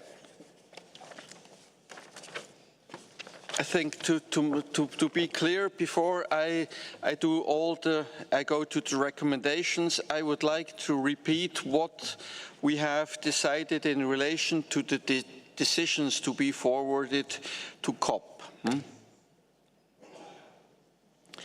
So 20AA will read directly to the parties. The parties are invited to A, collect information on the priority species identified in the revised species prioritization matrix for amphibians, with particular emphasis on CITES listed species concerning. Then we have Roman 1, 2, 3, and 4 remaining the same. Then we have letter B, provide the information under A to the Secretariat as appropriate, and I think we need to have an additional letter C for that biosecurity issue, so implement biosecurity protocols, including those identified in document AC 33, doc 32, paragraph 29B. Okay? Then directed to the Secretariat in close consultation with the Animals Committee and relevant experts, 20BB. We have a change in letter A, update the revised species prioritization matrix with information from CITES listed species from parties under decision 20AA and make this information available to parties. B, develop a table of conversion factors for CITES listed amphibian specimens in trade, and the rest remains unchanged. Also 20CC remains unchanged. Okay? Very good. So that would be decision, and I just would like to make a short note that even if this work is done with external funding and everything, it still has to be done. So even if we get money to do stuff and ask then the Secretariat to digest that work, it is additional work for the Secretariat that is not core funded. So it still means there's work that has to be done, just as a reminder. Okay. So we would then, the Animals Committee first takes note of the concerns raised about the potential invasiveness of some amphibian species in trade. I think that has been mentioned several times, so the Animals Committee takes note of that. And then in relation to the recommendations in the document, the Animals Committee agrees on the letters A, does not support letter B, so this will be struck. And on all the other letters, and in letter E, agree to propose the draft decisions in paragraph 33 as amended to the COP 20. Okay? And on letter C, I mean, we have been talking about what we will do with this information on species that are not listed in trade, where we have species lists. The Secretariat will have a separate portion of on the portal on the website where all this information will be published. So that covers letter C.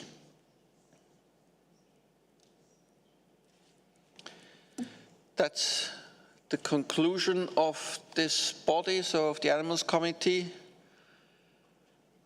And we also, of course, take note of the material that the German Herpetological Society is producing and the information that help implementation of work on amphibians as well.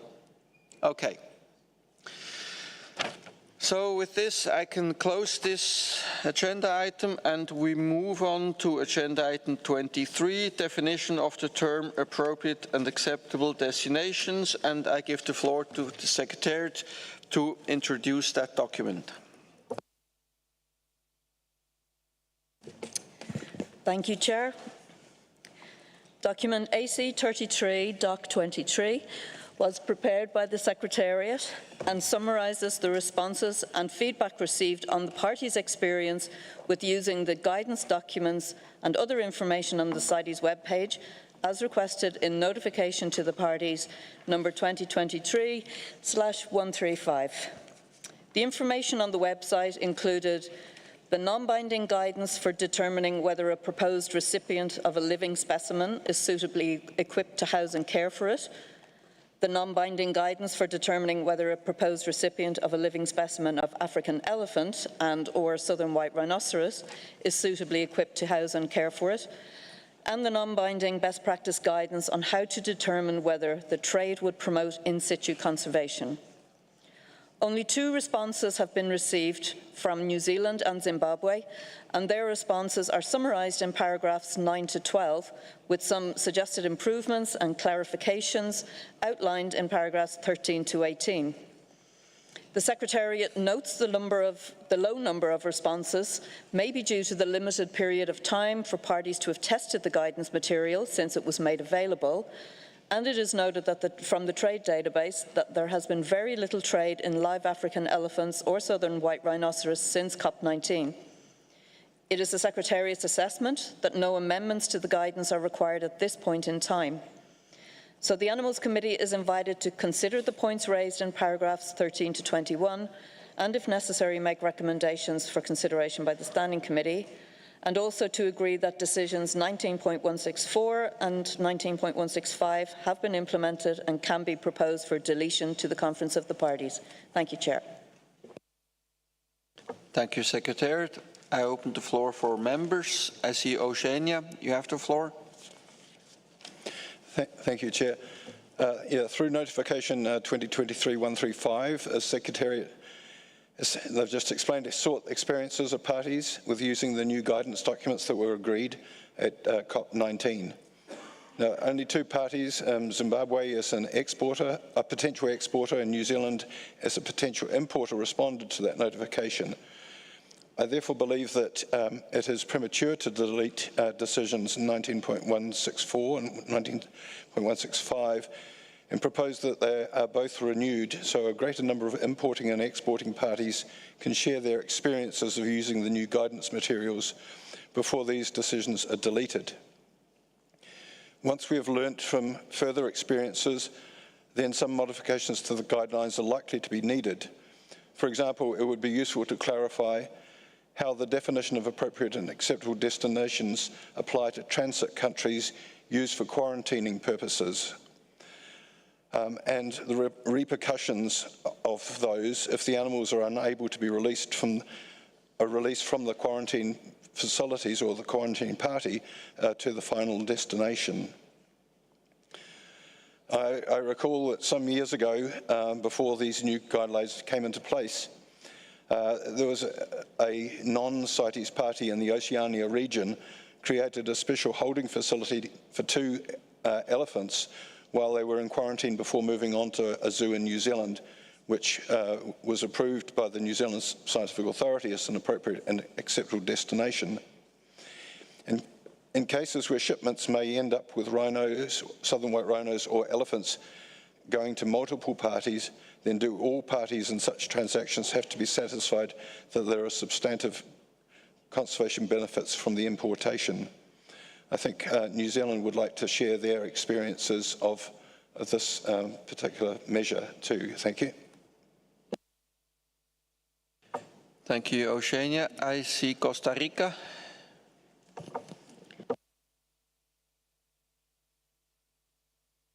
Cuanto al orden.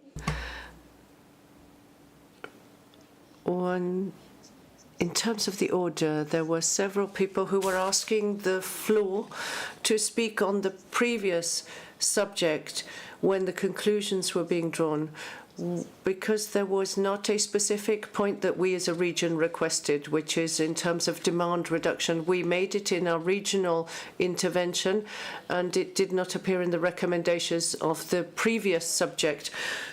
But we'd requested the floor before you finished, but we moved on to the next topic, so I don't know what we do procedurally in this case. Thank you.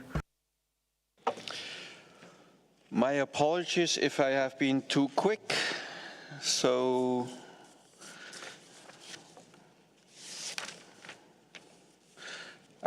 let me give a minute to think about that, and I will come back.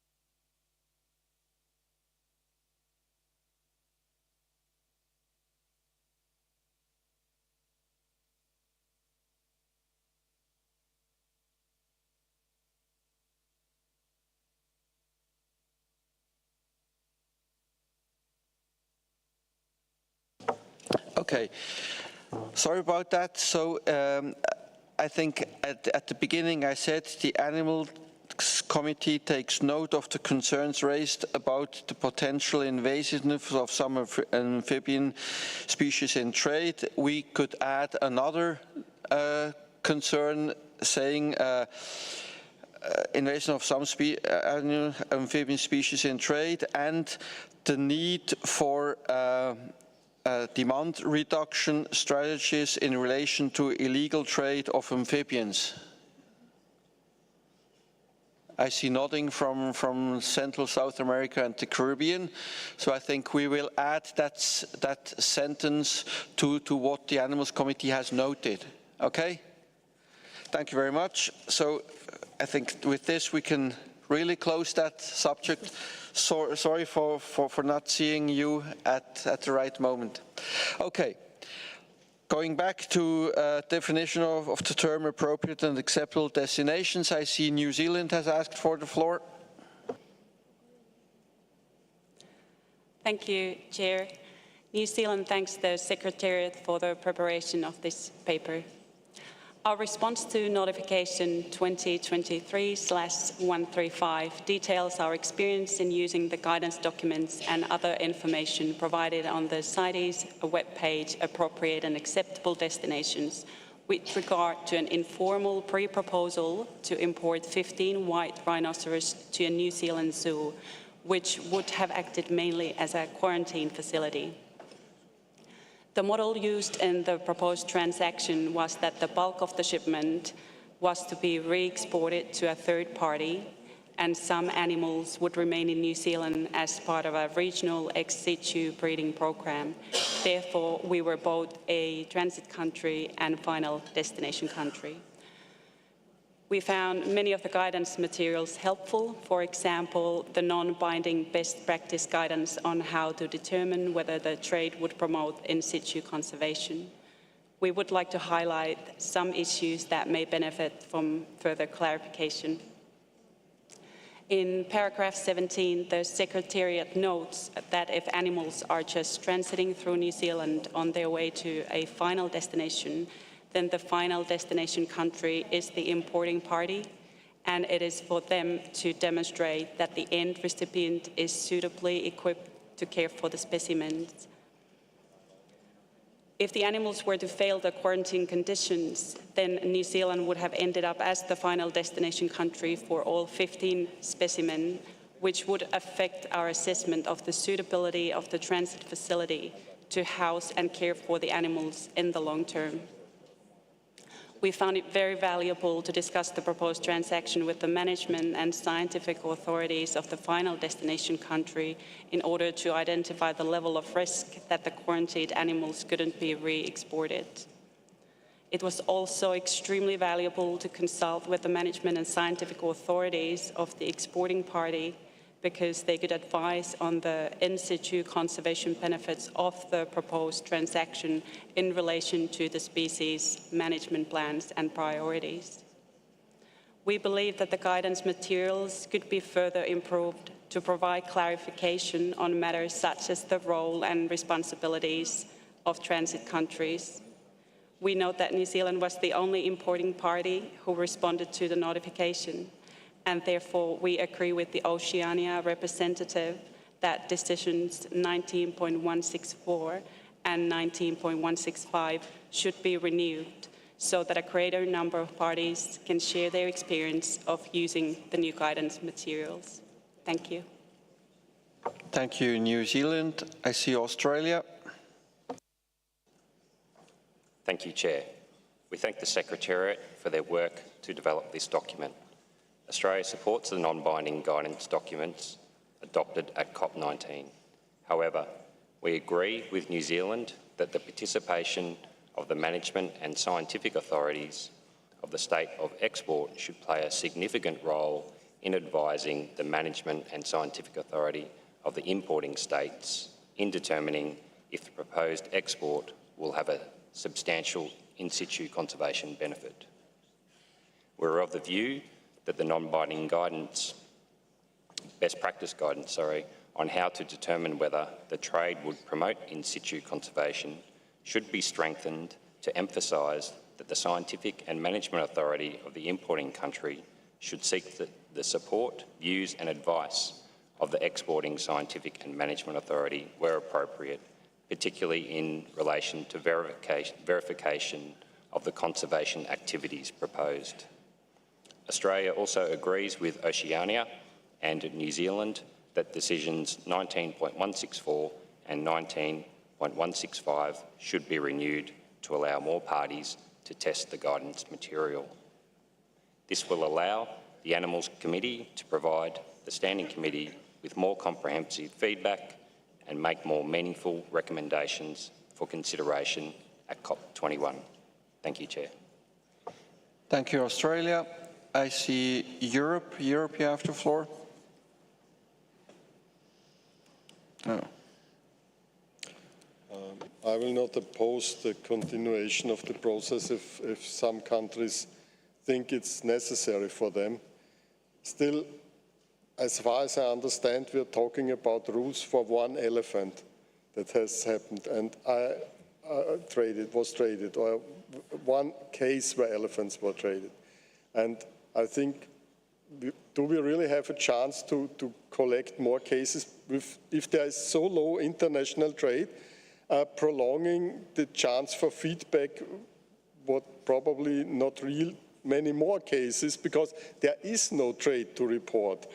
So I really request or recommend that those countries who have a problem try to solve it on their national basis.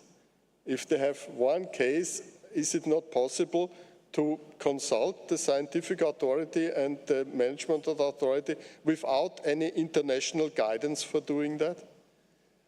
At least, I mean, we have so many issues to solve and so much work, and is this really a priority? Thank you.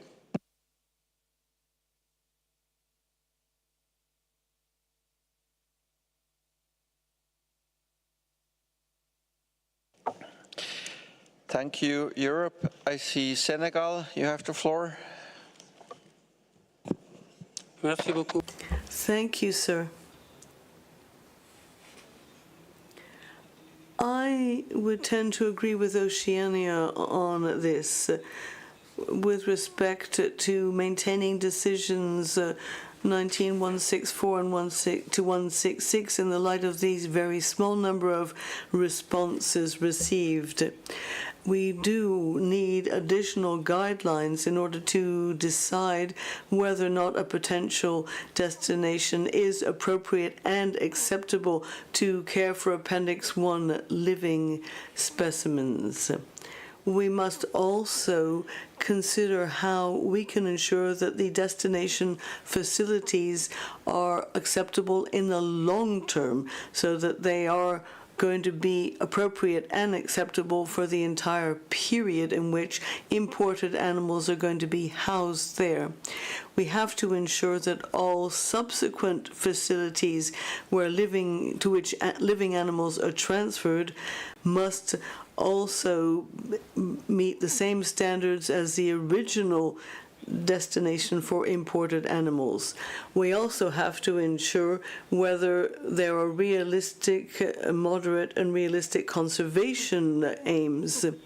We also have to bear in mind the requirements with respect to transport in order to ensure that CITES plays its role in reducing the risk of pathogens connected with the transportation of animals. Thank you, sir.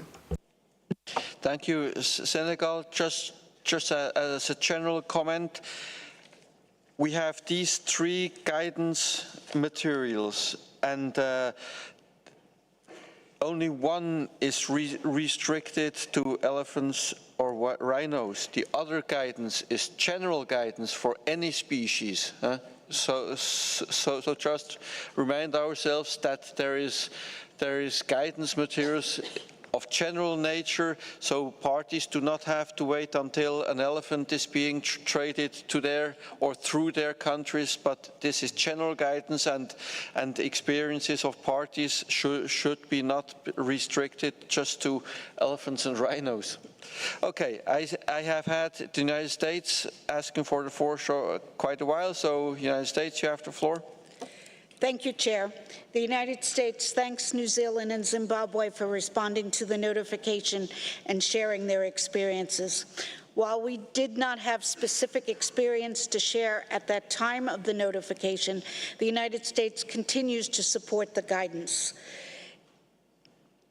We have heard the concerns expressed by Oceania and therefore would not oppose proposing therefore we support keeping the decisions keeping the decisions. These decisions are needed to continue to receive feedback on the use of this relatively new guidance. As pointed out by the Secretariat, the low number of responses may have in fact been due to the short period of time allowed for responses. During this brief time, there was little trade in live African elephants and southern rhinos. However, based on the inquiries we have received from applicants, there is still interest in the future in importing live elephants and rhinos. The Conference of the Parties could continue to encourage feedback to the Secretariat from the parties who have had experience with the guidance documents. However, the United States does not feel amendments to the general guidance documents are needed at this time, but based on what we've just heard from the Oceania region, we feel there is merit in looking at particularly the transit issue. Thank you. Thank you, US. I have Germany. Germany, you have the floor. Thank you, Chair. We would like to thank Zimbabwe and New Zealand for sharing their experience in using the non-binding guidance documents. We would like to share several considerations. First, the guidance document on what could be considered an in situ benefit states that the responsibility of this determination is on the importing country only, while Resolution Conf 1120 RevCop 18 agrees under paragraph 2b that the MA and SA of the state of import and of the state of export are satisfied that trade would promote in situ conservation. So this might be amended in the guidance still. Secondly, New Zealand mentioned that they were a transit country in a specific case and stated that the authorities of the exporting countries are best placed to know local conditions and what is needed for in situ conservation programs.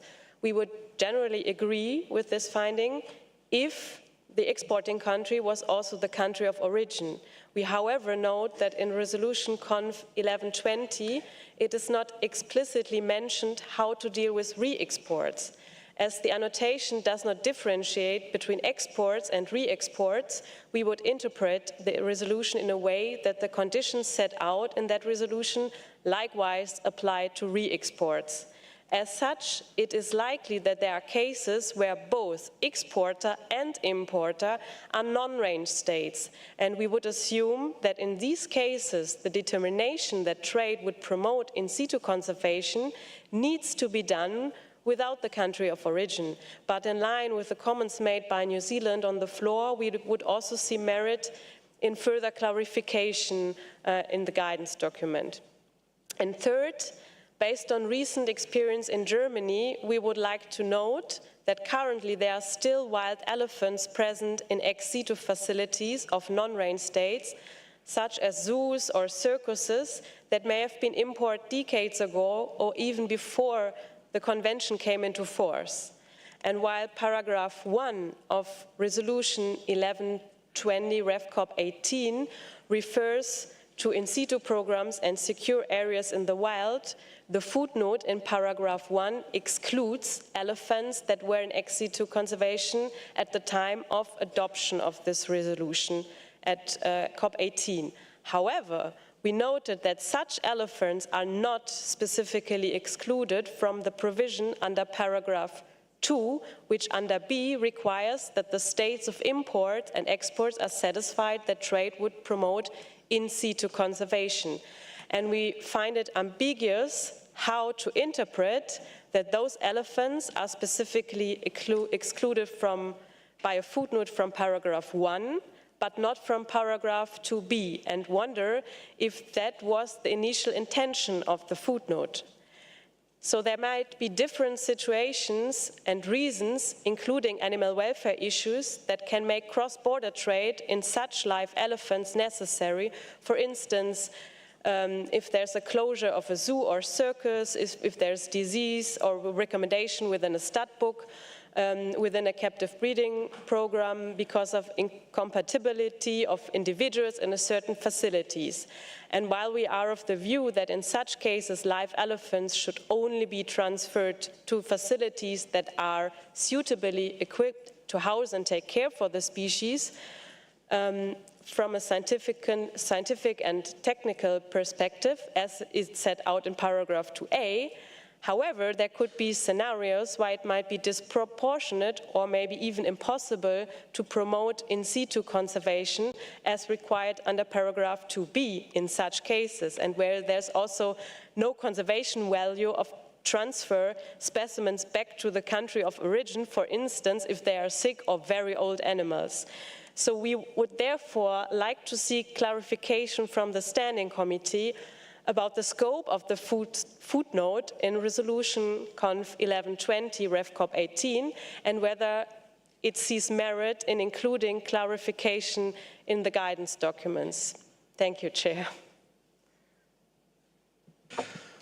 Thank you, Germany. That was quite an interesting excursus into practical issues that we do encounter as management authorities. So it raises a very good question and important question where the Standing Committee may wish to provide us some guidance. Thank you very much for this. I see Tanzania. Thank you, Chair. The United Republic of Tanzania commends the Secretariat for preparing document AC 33, Doc 23. Chair, at its 19th meeting of the Conference of Parties, parties adopted decision 19.164 to 19.166 on appropriate and acceptable destination directed to Secretariat, Animal Committee, and the Standing Committee. The Secretariat has prepared this document to share feedback on the experience of using the guidance documents and other information provided on the CITES webpage on appropriate and acceptable destination. Chair, the United Republic of Tanzania believes that since many of the elephant and white rhino range state made reservations on the amendment of Resolution Conf 11.20, and that they are not bound to the implementation of this resolution. Amendment of Resolution 11.20 during the COP18 in Geneva 2019 targeted increasing restriction on trade in live elephants and white rhinos. Chair, to conclude, the United Republic of Tanzania supported deleting the decision and also agree with the Europe as maintaining them while knowing they will not attract responses from parties is counterproductive. Thank you, Chair. Thank you, Tanzania. I see Israel. Thank you, Chair. Just very briefly, as a party that is part of the European region, we would just like to state that we do not associate ourselves with the comments by our regional representative. In this case, we more closely associate ourselves with the regional representative of Oceania, and we think that there is definitely merit in retaining these decisions. Just as a short response to the previous speaker from Tanzania, we don't support their comments, and certainly the issue of whether a reservation on a resolution can be actually posted has been discussed at the standing committee, and we don't want to get into that here. Thank you. Thank you, Israel. I see Zimbabwe. Thank you, Chair. I will just keep it short, that we do not have any objection to the proposed recommendation to delete this decision, and we also share the same sentiments expressed by the colleague from Tanzania, and certainly our sentiments are also aligned to the distinguished representative of Europe. Chair, I think we can never get to a point where we would say this guiding or guidance is perfect. It can be as good as it can at this stage, depending on the usefulness or its usefulness to those that are actually applying or using. We should not run the risk of getting into convoluted discussions and perfectionist approach from submissions of maybe colleagues that will never even use such guidance, and they will never tread in elephants, and they will never use. So I think it's more important to also consider the submission from those that are actually intending to practically apply these and to examine to see if this guidance is actually really useful and provide feedback as requested. So I think as a committee, this has been done, and we have shared our feedback and insights. And whilst I still have the floor, Chair, I wish to emphasize the fact that with regards to the amendment or the definition of appropriate and acceptable destinations is amended at the previous COP decision, we will not be bound by that amendment as it pertains to the listing of our specific population of Loxodonta africanum. But we do not see any harm in having such guidance. It's useful. Thank you. Thank you, Zimbabwe. I just would like to recall that we are not talking about elephants and rhinos only. It's guided from these three guidance documents to our general nature, and it is not only about trade in these two groups of species. So just, we don't need to have another elephant discussion in here.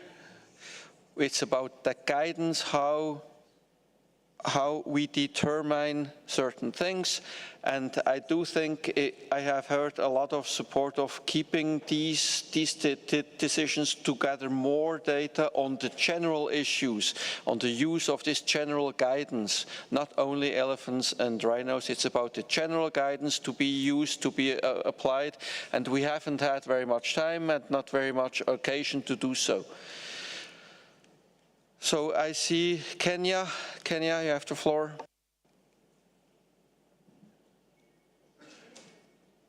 Thank you, Chair. Thank you, Chair, for allowing us to take the floor. Like the previous speaker, representative of Oceania, and the other speakers, we agree that these guidelines for determining whether a proposed recipient or the guidelines in resolution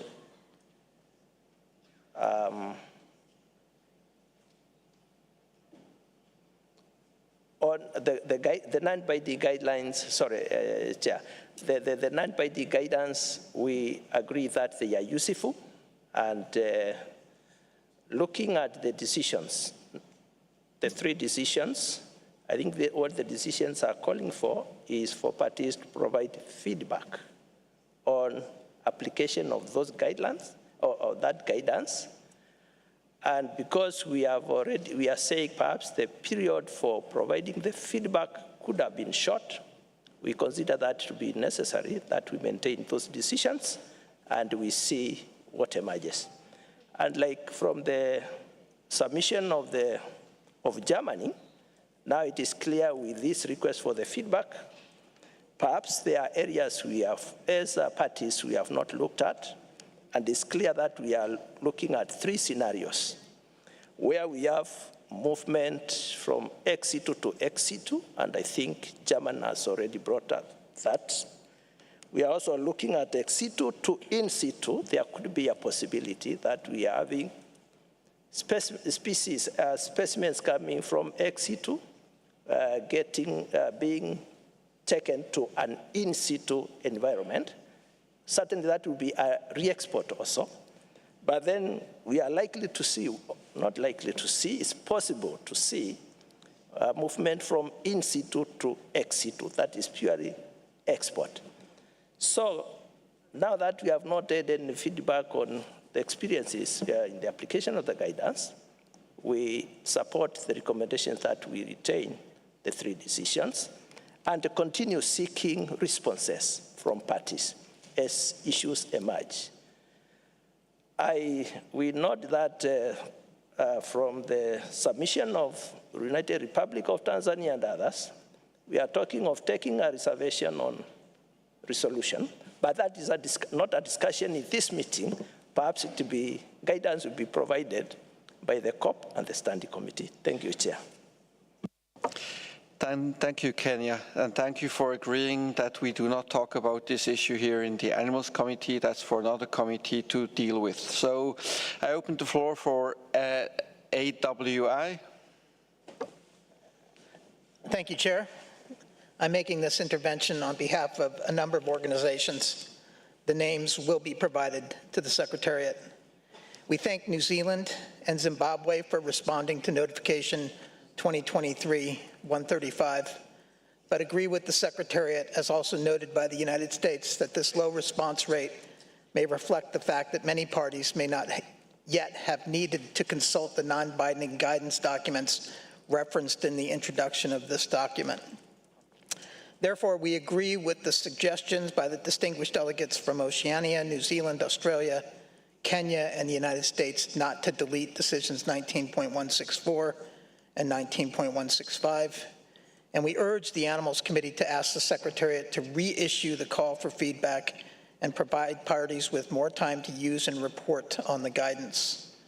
In addition, Mr. Chair, we ask the Animals Committee to recommend that additional work be done to provide further guidance on the following. First, taxon-specific guidance for determining whether a proposed recipient is suitably equipped to house and care for live Appendix 1 species in trade. Second, where to obtain independent taxon-specific expert advice on the suitability of destination facilities, including on appropriate group sizes, composition, and social structure.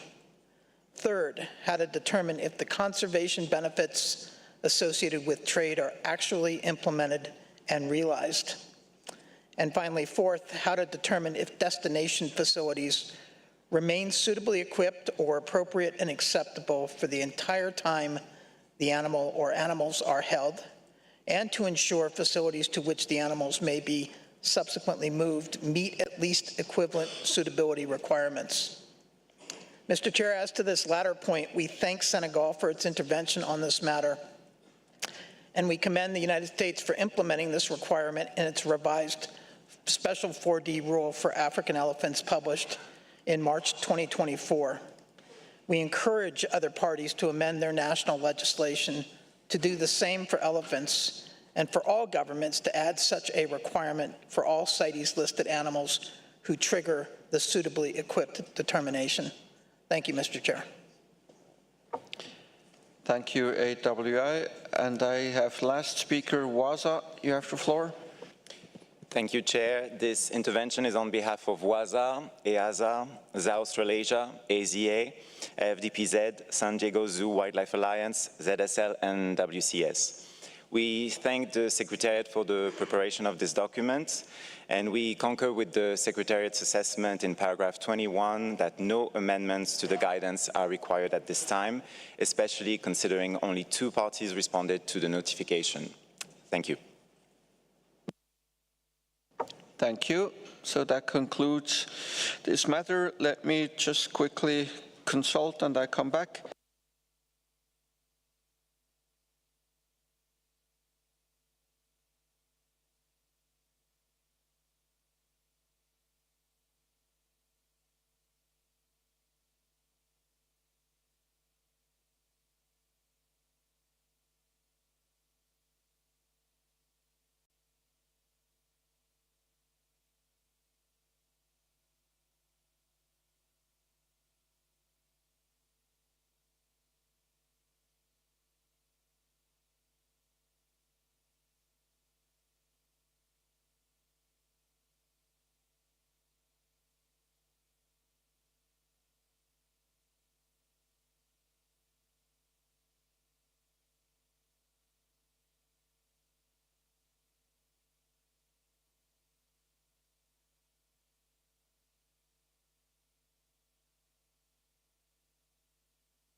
Okay, so the Animals Committee agrees to ask the chair of the Animals Committee in his report to the COP to include the matters raised by Australia, Oceania, and Germany in relation to the application of the guidelines to transit or re-export countries, as well as the concerns raised by Germany on the footnote. I don't have the wording exactly, but we will take care of that, and we have your intervention in our position. So we will. And also that the participation of MAs and SAs of the exporting countries is important, and that this should be included in the guidance as well. That's that part, what we recommend to the stand, what we will bring to the stand committee. And the second is to agree to renew decisions 19168 and 19165 to be proposed to the conference of the parties. So renewal of these decisions.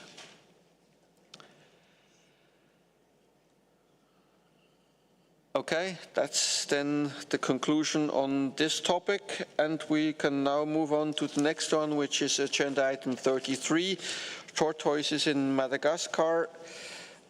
Madagascar has submitted that document, but Madagascar is not here. Did they instruct any other party from the region or the regional rep to make an intervention on that matter? I don't see anybody asking for the floor, so I do think what this document does, it is an intermediary report, what they have been doing. And I think with this being an intermediary report, yes, I see the United States has asked for the floor. You are there. Thank you, Chair. While we recognize that Madagascar is unfortunately not present to be able to present this document, we would like to acknowledge it and the work that Madagascar has undertaken. The United States thanks Madagascar for compiling the information that they provided to the Animals Committee in this interim report. We recognize that Madagascar has undertaken considerable work on tortoise conservation over the years.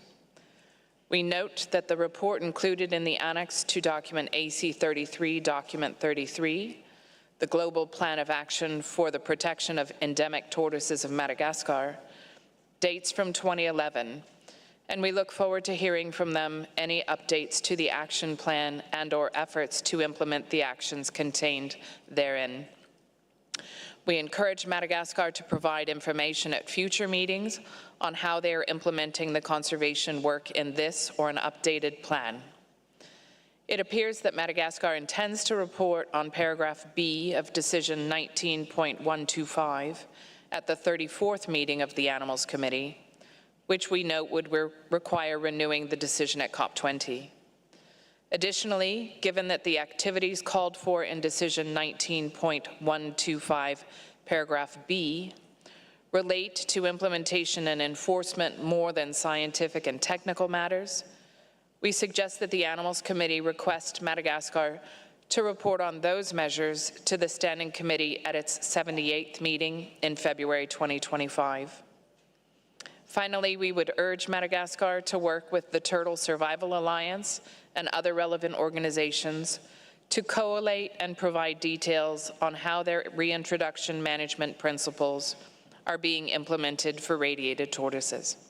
Thank you, Chair. Thank you, United States. I have nomenclature specialist. Thank you, Chair, and I greatly align with the intervention with the United States just made. Decisions 19.125, 126 and 127 are an interrelated set of decisions encouraging Madagascar to prepare and present a comprehensive conservation strategy to be reviewed at AC34 with our recommendation to be submitted to the Standing Committee and Secretariat. However, due to the timeline, that's not going to happen. Nevertheless, having the present document available, it means that this conservation strategy is available for review now. And in that regard, I will observe that the strategy is adequate and ambitious, but also note, like the United States did, that most of it is well over 10 years old. And yet the report contains no comprehensive overview of practical measures taken to implement this conservation strategy, or the activities specified in document COP19 Doc 78, paragraphs 4b, little I to little I, little v. And technically, this set of decisions actually do not include an encouragement to Madagascar to report on implementation. Like the United States, I am aware that much has been done in habitats and elsewhere in Madagascar to implement this strategy, and I therefore regret Madagascar missed this opportunity to inform the Animals Committee of such progress. I therefore encourage the Animals Committee, via the Secretariat, to invite Madagascar to report progress with implementation of the strategy, at least to the Standing Committee at its 78th meeting. Thank you, Chair.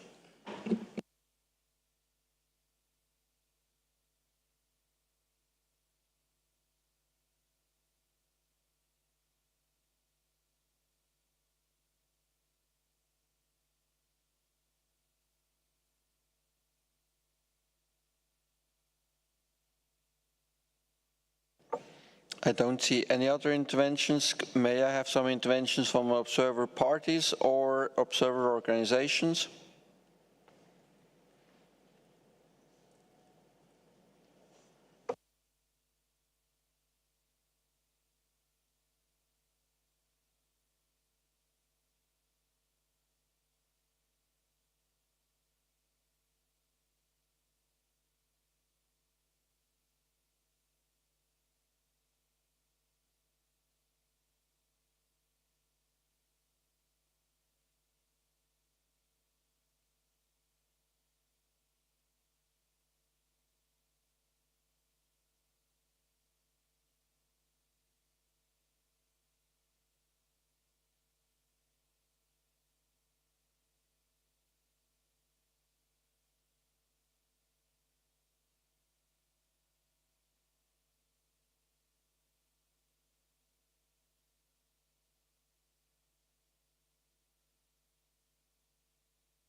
Okay, so my conclusion would be the Animals Committee invites Madagascar to report on progress on the implementation of their conservation strategy for these turtle species to SC78, as well as on the implementation of Decision 19125, paragraph B, to the Standing Committee. I see nodding, so I think that covers what was the intention. Okay, very good. So that's what we decide. I have the German Herpetological Society. You have the floor. Thank you, Mr. Chair. Extremely brief, just to support of the views that have been expressed by USA and the nomenclature specialist, and read by you now. Thank you. Thank you, DGHT.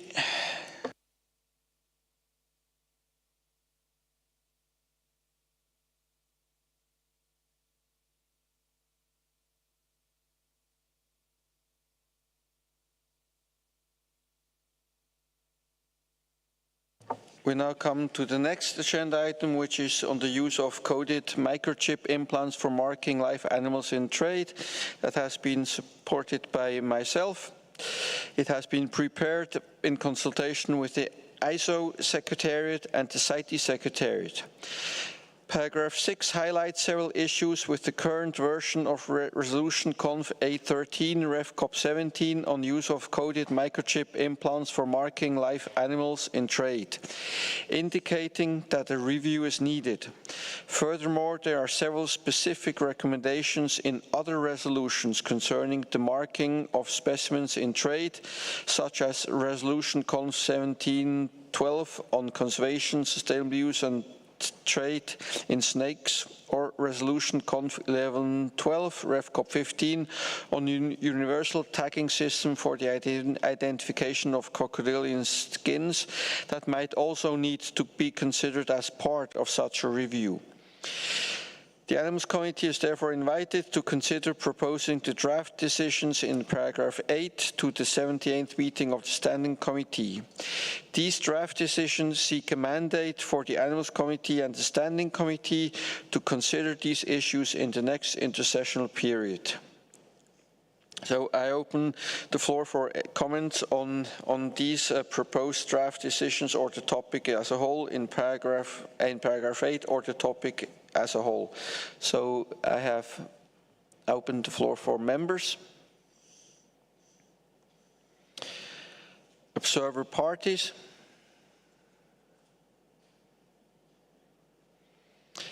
And observer organizations. I see BNA/EV.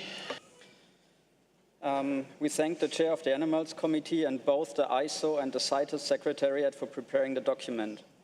BNA is one of the two institutions within Germany that is allowed by the Federal Ordinance of the Conservation of Species to hand out open and seamless rings as well as coded microchip implants for protected species.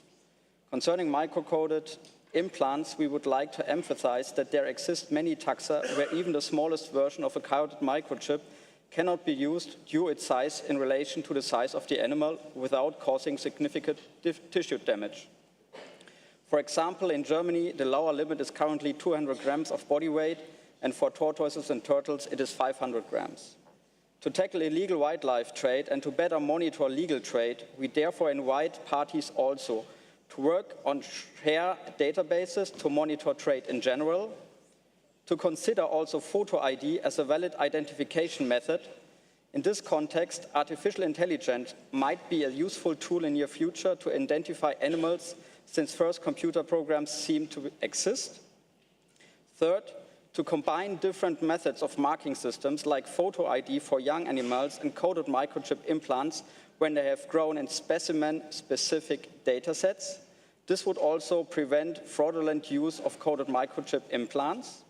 And fourth, to educate staff members in enforcement and enhance sharing of information. In this context, we are happy to share our knowledge and expertise with you. Thank you very much, Mr. Chair. Thank you, BNA-EV. I see the German Herpetological Society. Thank you, Mr. Chair. First, I would like to echo what has been expressed by my dear colleague, Martin Singheiser from BNA.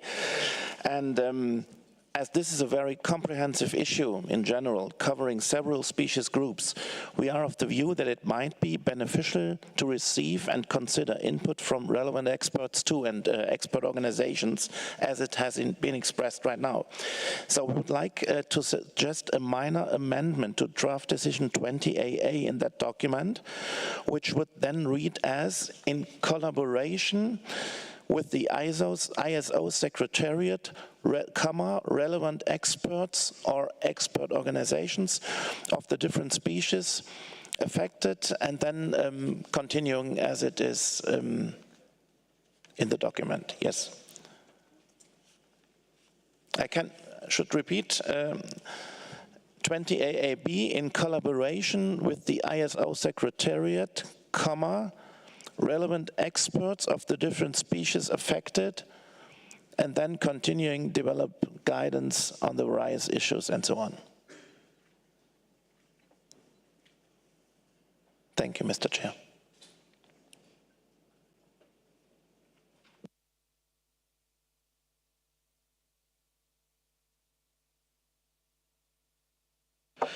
Thank you. I do think we can stick with relevant experts because it will be experts on those groups anyway. So I do think we can be shorter there and just mention relevant experts.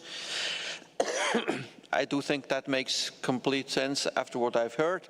I see the European Pet Organization. Thank you, Chair, for allowing me the floor. I'm also speaking on behalf of several other organisations, which I will share with the Secretariat. We support the need for a review and, where necessary, amendment of the CITES resolutions related to the marking of live specimens. At the 32nd meeting of the Animals Committee, Germany announced that it was commissioning a study to understand methods for individual marking of animal species based on recent scientific and practical evidence and experience, taking into account animal welfare issues, methods of marking, and technical limitations for diverse taxa. We note that AC Document 21 makes no reference to this study commissioned by Germany and would request that Germany provides an update as to the progress or findings of this work. We have concerns that the marking requirements currently in place for Appendix 1 listed live specimens present significant welfare concerns for small-bodied animals, such as some species of tropical fish. We would also highlight that any potential amendments to this resolution should not be considered in isolation and recommend that other CITES documents on marking are considered as part of the same review. Thank you, Chair. Thank you, European Pet Organization. I can assure you that that's the idea, that it will be considering all the guidance and stuff we have already on marking. So I see Germany. Germany, you have asked for the floor. Yeah, thank you very much, Chair. I would like to quickly react to the intervention made by IPO. Yeah, thanks a lot for raising the question and your interest regarding our study. So unfortunately, mainly due to funding issues and also administrational issues, we were not able to commission the study yet. But we are very certain that we can commission the study still by this year. And it's true that we announced it at last Animals Committee meeting, and The study will assess the suitability of different transponder types, but also other marking methods for different taxonomic groups, taking into account the advancement of science and technology, animal welfare issues, and also limitations of all these different methods. And so we would also share the concerns raised by all the previous speakers that were just made on the floor regarding the use of transponders, so that they are might be not always the most appropriate and practical method for marking, because they have their limitations, and so therefore we also would deem it necessary to have a look at alternative ways of marking. And so that was also the reason why we were intending to commission the study. And of course we would be very happy to share the results of this study once they are there, and we think they could feed into the process. So, and by that we would also, as I just now have the floor, support the draft decisions, also as amended on the floor. Thank you, Chair. Thank you, Germany. I see Asia. Asia, you have the floor. Yeah, thank you. There are some concerns regarding to using the microchips, and the first one is that the using of the microchips is completely depends on the size of the animal that you want to put microchip. For example, just consider juvenile chameleons or very small reptilians or even songbirds that are very sensitive to implementation of the microchips, and also the availability of the different size of microchips in different countries, and the price of the microchips, and sometimes the price of the microchips much more than the specimen that you want to implant microchip in. So I just maybe can suggest that maybe the animal committee seek some additional practical methods in line of the microchips and propose the countries to use those new methods. Thank you. Thank you, Aisha. I think that will be an outcome of this work that we continue, because now this resolution is restricted to microchips, but I think it will look quite differently when it has gone through that whole process, and maybe a general resolution on marking of animals. So that's what I foresee, hearing all this input, and also having talked to the expert from ISO already. I see finally Europe. Europe, you have the floor. Short, I support the recommendations by the German Herpetological Society. Thank you. Seeing no other requests for the floor, I conclude that the Animals Committee agrees to submit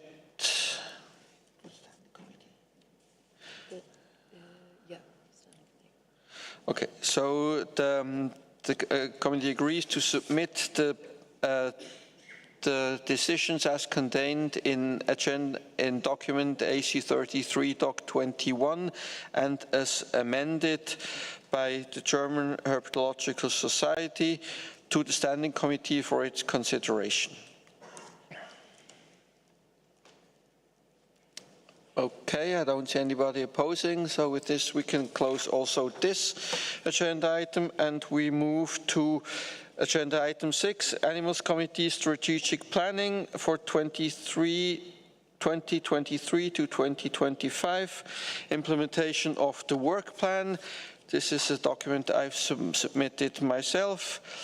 This document, AC33 Doc 6.1, presents an update on the progress made by the Animals Committee concerning the implementation of its 2023 to 2025 work plan with regard to the decisions that were directed to us by COP19. The proposed recommendations to the 78th meeting of the Standing Committee or the 20th meeting of the Conference of the Parties indicated in the table are those currently presented in the AC33 documents. These recommendations will be amended where appropriate to reflect the outcomes of this meeting before progress on the implementation of the work plan is reported to the Standing Committee and the 20th meeting of the Conference of the Parties. The Animals Committee is invited to take note of this document. I open the floor for any comments from members. I see nothing, which is good. Observer parties and observer organizations. So I conclude that the Animals Committee notes this document, which brings us to the next document, document 6.2, preparation of the report of the chair of the Animals Committee for the 20th meeting of the Conference of the Parties. Well, concerning this agenda item, I would like to inform the committee that I will prepare a report of the chair of the Animals Committee for the 20th meeting of the Conference of the Parties, following a similar format to the report submitted to COP19 in document COP19 Doc 9.2.1. The report will contain the membership of the committee, noting the changes in membership that have occurred intersessionally by post-procedure since COP19, meaning that Rosemary Nam from North America was replaced by Thomas Luteritz as the alternative representative for that region, and Dagmar Sikova was replaced by Gerald Bennier, who was in turn replaced by Mona von Schengen as member and alternate respectively for Europe. And finally, Sarah McIntyre was replaced by Andrew Merle as representative of Oceania. It will highlight also the outcomes of the 32nd and 33rd meetings of the Animals Committee and the list of intersessional working groups established. It will provide detailed information on actions taken by the Animals Committee to fulfill the terms of those decisions and resolutions where this information is not reported elsewhere on the COP20 agenda. The full list of decisions and resolutions, as well as a summary of Animals Committee activities and reference to any associated documents, will be presented in the annex. To complete this exercise, I hope I can rely on the assistance of the designated leads of the various resolutions and the decisions directed to the Animals Committee as outlined in its 2023 to 2025 work plan, which can be found in document AC33 Doc 8.2. So the Animals Committee is invited to take note of this oral update.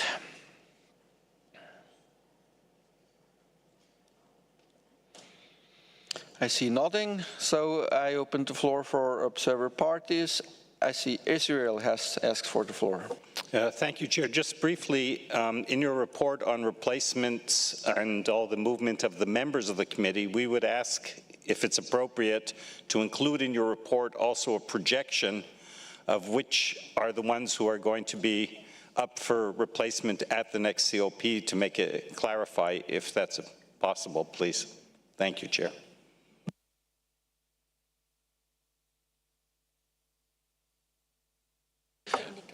Yes, we will indicate whose term is coming to an end at COP20. Yes, of course. We can do that. I open the floor for observer organizations. Seeing no one asking for the floor, the Animals Committee notes this document, the oral update, not the document, oral update. Okay. So now I think we can move to the outstanding work on marine ornamental fishes.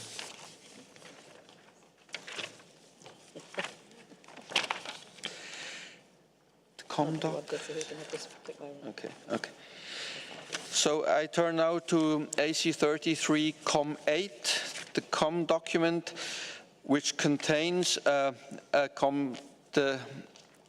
the draft decisions that have been discussed yesterday afternoon. So these are the draft decisions coming out of the discussion that we propose to put forward to the Standing Committee for its consideration. I open the floor for any comments on these draft decisions. I see Japan. Japan, you have the floor. Thank you, Mr. Chair. Japan believes that listings in the appendices should be based on scientific evidence, including the point whether international trade is the detrimental to the species. Japan also believes that implementation of CITES regulations for the species currently listed in the appendices should be reviewed first to ensure compliance, rather than increasing the number of species listed in the appendices. And the conservation effects of the listings marine species should also be reviewed carefully. So Japan would like to propose an amendment to the draft decision 20EE. May I read it now, Mr. Chair? Yes, thank you. So 20EE, parties are invited to review the catalog of marine ornamental fish species in international trade identified by the workshop and presented in Annex 4 of the document AC 33, Doc.44, Rev 2, and identify species of high priority which may warrant further research, if any, which could be considered for possible listing in the appendices. I think the word urged is a bit strong considering the nature of the decision. Thank you very much, Mr. Chair. Thank you, Japan. I agree with this, and in my intervention, when we talked about these decisions, I said we may want to change urge to invite. So I think this fits pretty well with what you said. So that would also go for 20DD, I think.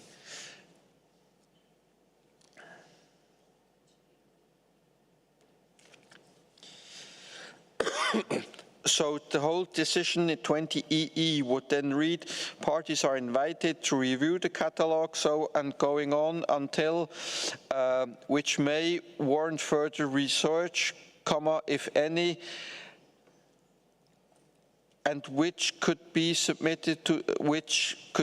considered for submission to the Conference of the Parties for possible listing. Is that what you are proposing? Okay. So after research, it would read, if any, which could be considered for possible listing in the appendices. Okay, good.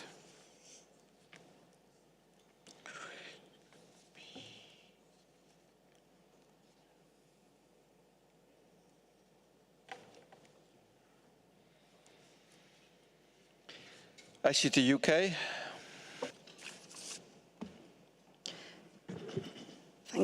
Thank you, Chair, and thank you for indulging us by allowing all of these amendments to be tabled together. So having now looked at all of the proposed amendments and new draft decisions, we would support the amendments proposed by the US in 20AA. With regards to 20BB, I think having looked at the UK proposed amendments in the context of the other suggestions, we would suggest deleting the UK amendments as proposed, but accept the US proposed inclusion, because I don't think it quite works in terms of process. With regards to 20CC, we would support the US suggested amendments, but in terms of the UK's proposed amendments, I would suggest striking what we've proposed and suggest replacing it with including the need for further work, but inserting this after recommendations, as again, we think in terms of process, this makes more sense. Our intention sort of behind this text was just to ensure we didn't lose the momentum so far gained. through the workshops, and that further work could be considered. So that's why we'd suggested that. With regards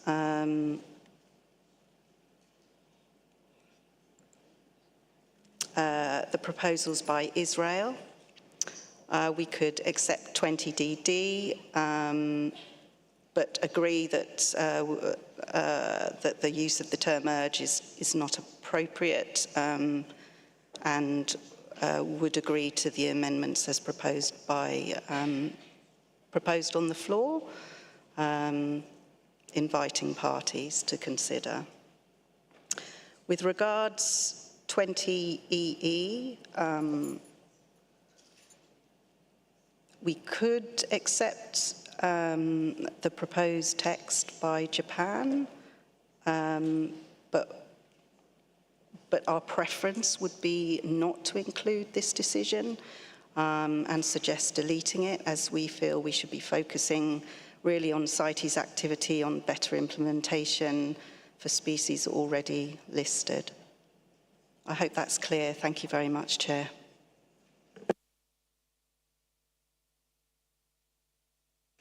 Thank you, UK. I give the floor now to North America.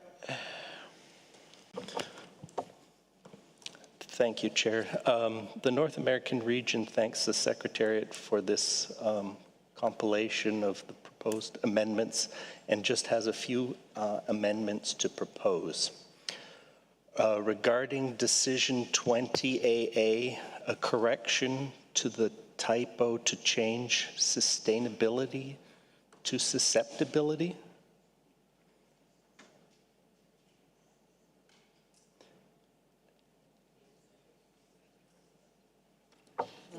I think this was a methodology that was being used, which was called like that, I think. But we are checking. Okay, checking. Go on. Shall I carry on? Okay, thank you. Sorry.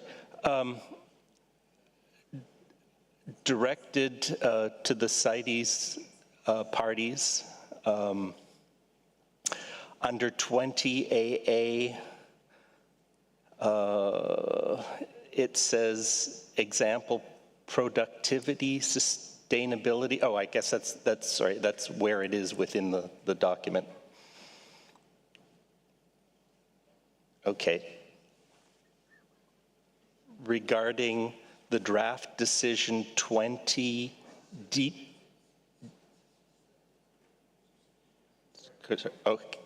Regarding the draft decision 20DD and 20EE submitted by Israel, the North American region would strike urged and replace it with invited, so that the parties are invited.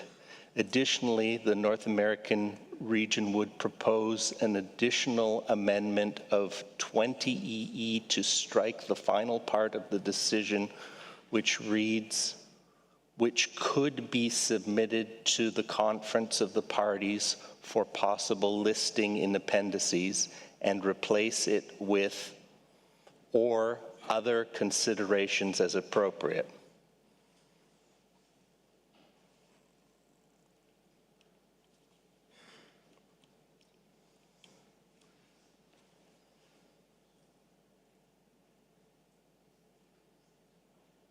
Is that okay?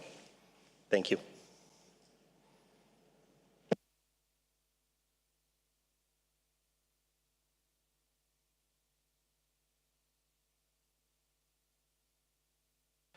I do have myself a comment, a correction to do on 20AA.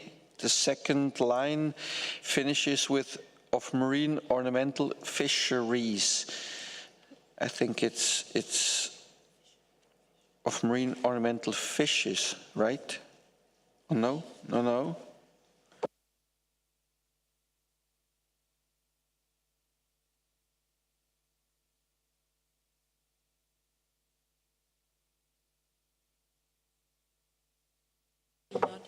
Okay, I take that back. That was an error. I ask now Israel to take the floor.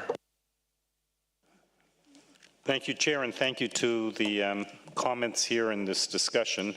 we'll just go through some of them. First of all, we'll start at the bottom with our proposals on DD and EE. We accept the proposal by the chair to replace urged with invite. We can live with those. And we thank Japan also for their amendments to 20EE. And we can certainly accept what Japan has proposed to use the word invite and add the words, if any. In terms of what the US proposed, the North American region representative to 20EE, on the last part of the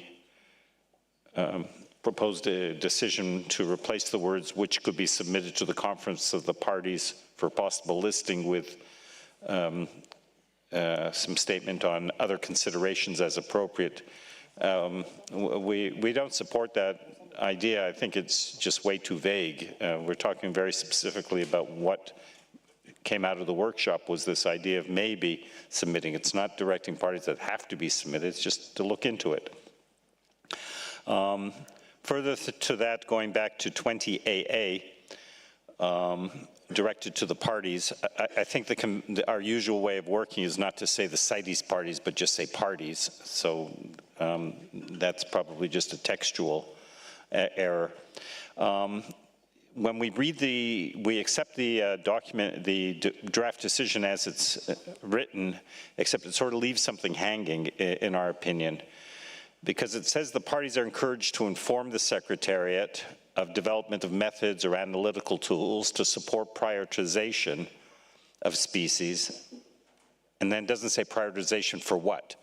And so I think everybody who's been through this process understands more or less what we're talking about, but just to make it clear, we would propose then to take the wording that we have at the end of 20EE, which is species which may warrant further research or which could be submitted to the conference of the parties for possible listing, and copy that, everything after the words which may warrant, also into 20AA at the end there to explain exactly what prioritization we're talking about. That's our comments, Chair. Thank you. Thank you, Israel. I am getting quite a long list, and we have already used 5 minutes of the break of our interpreters. So I don't see that we can finish that in another 5 minutes. So I think with the intervention from Israel, I would close the debate for this morning, and we will come back to this as a first thing in the afternoon. So have a good lunch, and we will come back to ornamental fishes in the afternoon. Thank you. And thank you for your indulgence in interpreters for giving us these 5 minutes. Thank you very much.